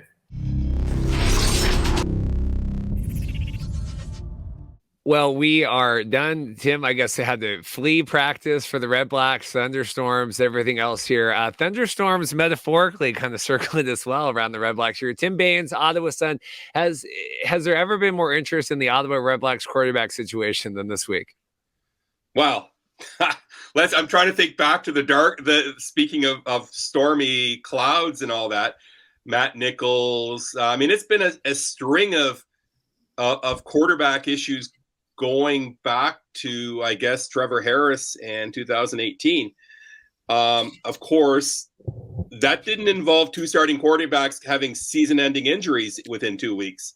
Yeah, so it's certainly been interesting. And a team that really has been very poor on the football field for the past 3 years. And in the midst of trying to turn that around, has to do it again with a lot of adversity. It's crazy. I was working. I watched the game on. I had because we can record the CBS Sports Network ones. We can record right and watch them in the States. I had a wedding on Saturday, and I'm getting the text, and Mazzoli's legs after what's going on. I'm thinking, oh, maybe he came out and didn't look right. Came out and maybe whatever, and then no, they said no. He went down again, and I'm watching the broadcast, and crazy experience. I mean, what was it like? Just kind of. Living through it and thoughts on everything going on. Well, I mean, it was a non-contact play. So when you think of injury, you think of, okay, late hit, got hit low, like happened a year ago. But he tried to pivot a little bit and the leg collapsed and without even thinking left or right leg, you're thinking, oh no, same injury. And, as it turns out, it's the Achilles and then it's in the other leg. And it's one of those things that happens. And it again, not really related to previous injuries, but you could hear a pin drop. Of course, Jeremiah was a great quarterback in Hamilton for a number of years. And so a lot of them, there's an appreciation for him there. But when he went down, and he tried to get back up and immediately went back down again and had to be helped off. I mean, there was just silence. And I think you could feel, certainly there's an empathy for a quarterback, a much beloved quarterback for a number of years with the Ticats. It's crazy because even, and I was watching the pre-panel, and it's like, like Jesus is coming back. I mean, it was like, but not to make light of it, but like, this team, and he's such a leader. And, I can't remember if it was whoever's on the Down Against talking and trying to give his perspective. And like, this guy's coming to come back and right the ship. And then 2 quarters in, it's like disaster again. And I don't know if the Red Blacks looked great, that if he was going to solve everything, but it certainly wasn't going to hurt. I mean, what do we do now? Dustin Crum in there, which is probably the worst name for us, backup quarterback I can think of to come in. He looked good. He looked athletic, but was that kind of like the backup quarterback bump is always what I think, right? Like, oh, this guy comes in, we weren't game planning for him and it's kind of chaos. How do you think he actually looked? I thought he looked really good, and he made 3 really bad mistakes. 2 interceptions really that maybe weren't thrown to the proper place, and a fumble. Those were costly mistakes. And Dustin Crum addressed that the other day. And he talked about really having to play clean football and about how games aren't won as much as they're lost. Now, when you interview Dustin Crum, you have to know that Dustin Crum is a rocket scientist, like literally rocket scientist. They graduated in whatever the degree is, aeronautics, space, engineering, and built rockets. So Dustin Crum is a very, very smart guy. So I got to think digesting and understanding a playbook is probably something he's pretty good at. So he will certainly have a very good knowledge of the playbook. And I think every one of the quarterbacks would tell you anyway, they treat each week like they're the starter, because especially if you're an Ottawa Red Black, you never know. I was warming up my arm today just in case. You never know. Like, is there a need for a 64-year-old guy who really was never a quarterback even in high school or college? Probably not. If I keep putting on more weight, I'd probably have a better chance of being an offensive lineman. What was the scout, like, when they brought in Dustin, like, because how long was he part of the roster before this? Now he was brought in last year. Okay. I think the team thought it would be like basically getting him a second training camp where he wasn't at last year's training camp, but they brought him in and kind of a learn, just stay off to the side, listen and learn. There was no chance he was going to be that guy last year, but then so by the time he gets into camp this year, it's almost like it's his second training camp. And he looked, especially in their preseason, one of their preseason games, he looked really good. The thing that he brings to the table, I don't know that he's the fastest guy in the football field, but again, he's able to he's smart. And he's able to use his legs. He's not afraid. He's patient enough, I think, that he'll stay in the pocket and look, but he's able to use his legs pretty effectively. And I think that's his MO dating back to college, is that he can run with the football, which in the Canadian game is a pretty good asset to have. that you're able to bounce out of the pocket. You want your quarterback to have patience. You don't want him jumping out too early. But if need be, he can be that guy if you're 2nd and 9 and it's not there, that he can get those 9 yards for you with his legs. I just am always curious, like, was there this big scouting report, like, oh, we got this guy here, and, we just buying this time, or is it, really by process of elimination, then by default, he gets the spot there in the game last weekend? Yeah, I think it's always really, especially with quarterbacks, it's a bit of a guessing game. I mean, there's a reason why these guys aren't in NFL camps, and some of them are getting NFL looks, but it is a bit of a guessing game, and you're trying to project a quarterback really to play almost a new game, certainly with different rules and different nuances. So how do you project that? I think you scout the guy. You'll look at different intangibles and the tangibles, and you think, does he have a chance? Does he have a chance? I don't think when you look at him, you're thinking, well, he's going to be our starter next year. But that's what they're in right now, and certainly the REDBLACKS exhausted, I think, possibilities of maybe bringing back a guy with more experience. There was contact with the agent for McLeod Bethel Thompson. I'm sure they reached out to a couple other teams in the league to maybe check on the availability of some of the guys, maybe some backups. But ultimately, a guy like Bethel McLeod Thompson is not willing, at least at this time, to come north. So when you cross that one off the list, you go down the list, and we have two new quarterbacks. One of them who was in training camp, Jake Dunaway with the REDBLACKS, and another who made it through training camp with the Winnipeg Blue Bombers before being cut. So we've got 2 new faces here, and Nick Arbuckle, who started the year who was our starter, is a backup right now. So it's just weird how things have changed so much, where through the first few games, it was like, oh, well, yeah, but Jeremiah could be back next week. Jeremiah could be back next week. And there was that anticipation. And you talked about kind of, taking you to the promised land. He was, it didn't matter what their record was. Jeremiah was coming back. And that's unfortunately that ended really fairly early in his first game back. Yeah, the McLeod thing's weird because obviously this week it came out, he's been officially released from the Breakers, and I think that's a formality to kind of, so he can at least entertain, kind of NFL, and I think he's 3 games away from earning his pension there, which I think is probably a driving force for all of that. So if he doesn't come in right now, we have Crum, and then who is the other one? Tyrell, right? Who is the other quarterback signed? The 2 on there. Like, is there enough here to kind of get this going? Well, I think they'd like to develop Piggy, as they call him.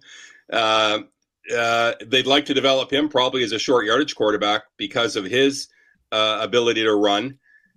And with Jake Dunaway, again, I think a guy they liked in training camp. There was no room with 4 quarterbacks on the roster to keep him, and a guy that they bring back knowing that he knows the playbook a bit. He was here for a couple of months, maybe a month and a half, but it's there's a lot of inexperience on the roster, and the one guy they have with experience, they're not willing. They're willing to go with a guy who's never started a game in the CFL ahead of him. So let that speak volumes. Is there, we had just kind of solved the home losing curse for Ottawa, right? We still have going on the Elks one. And then it was amazing to me as well that they said Saskatchewan had like a 7-game home losing streak. I'm like, what is with all, like, how do you have 3 home losing streaks in a 9-team league? But, Ottawa wins with Tyree, and then, like we're getting a little bit of momentum now, Missouri, all this. I mean, can they afford to just march this out and kind of wait if McLeod comes? Like, I mean, how does Ottawa keep the faith here with the fan base? Well, win football games. I mean, the thing, in my mind, they were going into the win against Edmonton at home a couple of weeks ago. They had lost 24 of 26 games at home.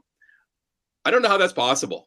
As bad a football team as could I assemble a bunch of guys, bring a bunch of guys in and give them a decent offensive line and give them a quarterback and at least maybe win a game or two. I don't understand how it could happen. So they beat Edmonton. They still lost 24 of their last 27 at home. It's not good. They played home Saturday against the Winnipeg Blue Bombers 3 times. They've been in the last 3 Grey Cups. Not easy. They've got some tough games coming up, and if they can get through this stretch, they play the Ticats again. If you're going to win games, you really got to win against your division opponents, because they've proven back when they won the Grey Cup in 2016, they had an 8-9-1 record in the regular season. You just have to make the playoffs and be playing your best football, and you have a chance. So can they win with Dustin Crum? Sure. They've got the special teams unit is well coached, and they're good. The defense has been playing much better, and they're getting back some key players in the next couple of weeks coming off the 6-game injured list. So if they can stay, I don't want to lose anybody else in the next game or two, but they've got some key players coming back soon. Do you think long-term McLeod is the plan here, whether it's, hey, let's get through Labor Day and then kind of figure it out? Well, I think they'd like to see Dustin Crum succeed. Certainly there'll be savings, pretty big savings with Jeremiah being lost for the rest of the season. I mean, so the salary cap, there's a lot of salary cap relief there. Would they like to see McLeod Bethel Thompson? Sure, but I don't think they want him. I don't think they're going to wait until mid-September, early October to get him, because we're talking about a guy coming in, learning a new system, developing, kind of getting in sync with his receivers. So, that ship is going to pass at some point soon, and it doesn't seem like he's too willing to come up for a variety of reasons, and that's fine.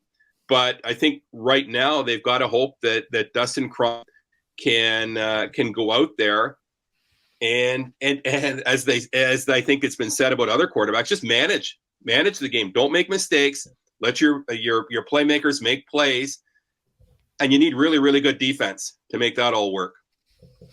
I just wonder, and I know that there was, the reports, when you left the Argos, and okay, they were going to go with Chad Kelly, and kind of everyone was shored up at that point, because even Ottawa had Mazzoli and everything else, and he got paid $55,000. I think they do the playoff win bonuses in the USFL, but if he lost in the playoff game and not a good game. I don't know how much of the USFL you covered, but I mean, they kind of got their asses beat there going into the playoffs, and it wasn't particularly close against Birmingham. And I don't know, in retrospect, do I take 6 months off and just spend time with my wife and kid and not play football in the USFL? And I don't know if this works out, him going to the NFL, or, do I just sit and then I get a call here and pick up the phone and take the money now? I don't know if the USFL was worth, if the NFL doesn't pan out, does McLeod just take the year off and wait for this call? I don't know if it was worth him getting beat up for 11, 12 weeks to get to this point. I don't know. Yeah, well, I mean, let's remember as well, it's not like McLeod is like the second coming. He was a pretty good quarterback, but you know what? I think he almost lost his job in Toronto last year.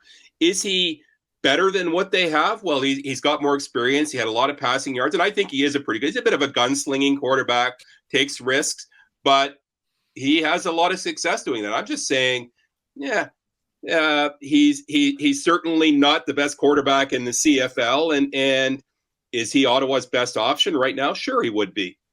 But you know what? Again, he's a pretty good quarterback. I'm just not sure that maybe he's the guy you would want to say, well, he's the Messiah. He's going to lead us. He's the guy. Yeah, we'll see. That's hot takes. I like that.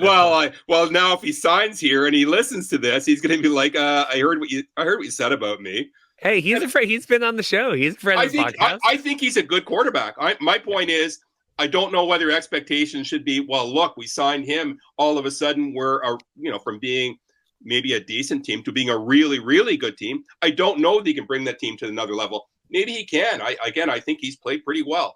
If he's listening, McLeod, I love you. I mean, he's no Nick Arbuckle. I mean, you can't. He's not. I mean, I remember 2 years ago we were getting into all this coverage, Nick Arbuckle got traded. That was the big story. It's Arbuckle's on the move, or he's going to Edmonton. In terms of, Bob Dice here first, he's got his, came in last year and all of that, and he came on to our show during all the media day stuff and kind of the off season. Like, how do you gauge him here being able to kind of manage, wade this ship through all this?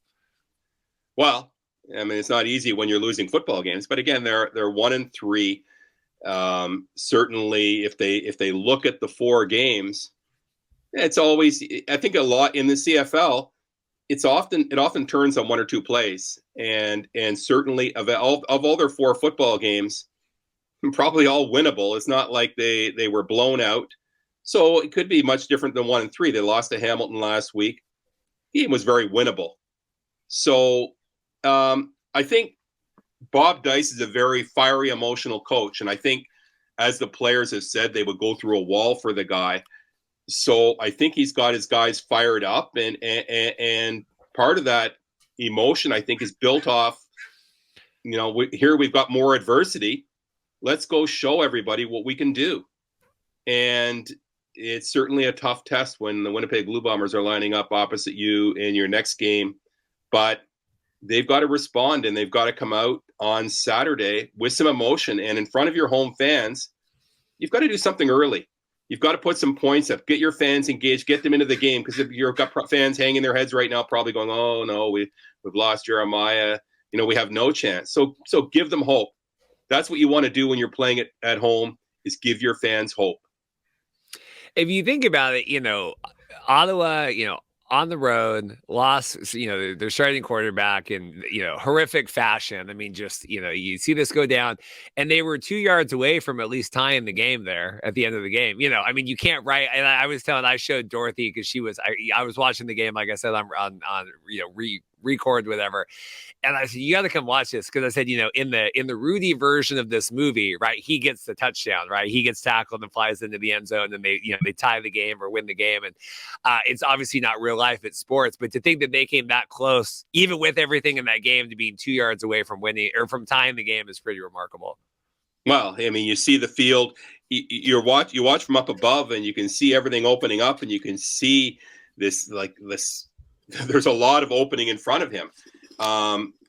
He makes a decision to run, and I don't know if he had receivers open or not, but he makes a decision to run, and you see him nearing the end zone, and you're thinking he's going to make it.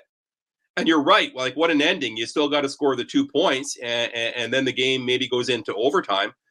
But wow, like Dustin Crum, who'd already scored a touchdown earlier in the game, like all of a sudden, if he makes that, runs into the end zone, somehow they tie the game and then win it. Like, it's a different scenario. We're talking about Dustin Crum being the next great thing, because all of a sudden he's done what he did.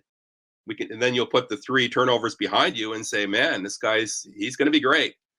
I think he could be good, but you don't often see quarterbacks emerge that quickly and ascend to that next level. It takes knowledge, it takes experience, especially when you're coming into a game where you've got the waggle and the wider field and the longer field, and you've got a 12th defensive player.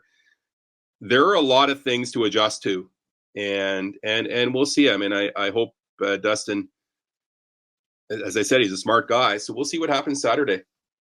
I'm muting my mic here. My neighbor has decided to, I guess, jackhammer his back patio or something here. We'll see how that comes in.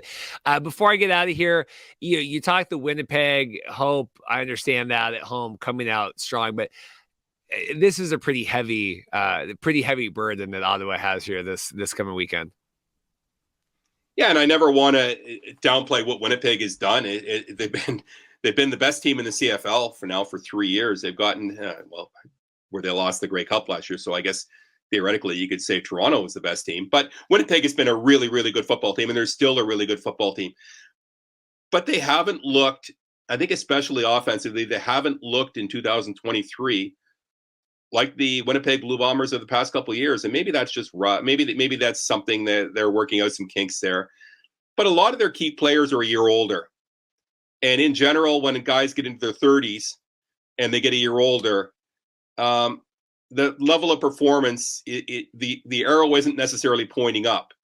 And I think a lot of their players are still playing at an extremely high level. But you got to wonder, again, a lot of their key performers on the other side of 30, So at some point, these guys are going to, I'm not going to say they're going to lose it, but maybe you'll lose a bit of an edge and other players catch up to you. Again, it's hard to argue with the success that football team has had over a sustained period of time. It's been phenomenal. But all of a sudden you're seeing other teams like the BC Lions showing that maybe it's time for a change at the top. I like that we just got to wait for him to get old and die, and then we'll beat him. Can't be Winnipeg. Well, yeah, you might have to wait for that. Yeah. Last thing for me here, like I said, this jackhammering is horrendous. I got to move inside here for my next interview. In terms of, you were talking with the Dustin Crum and like it could be whatever, here we've seen Jake Maier kind of be presumed to be the guy in Calgary, and he's been in the system and had years, and now he comes in this year and he's kind of poo-poo right now. I think, at least if you want to talk to the Ryan Ballantines of the world, like not doing great. So I don't know. I mean, there's a lot of pressure with Dustin, and it's a really steep learning curve to come in here, especially now, like you said, in basically a second year, which was supposed to be a glorified training camp. It is tough. It's tough for a guy who's been in the league for 4 or 5 years. When you're asked to be the guy, when you're asked to take the starting reps, and really you put the team on your offensive hopes at least on your shoulders.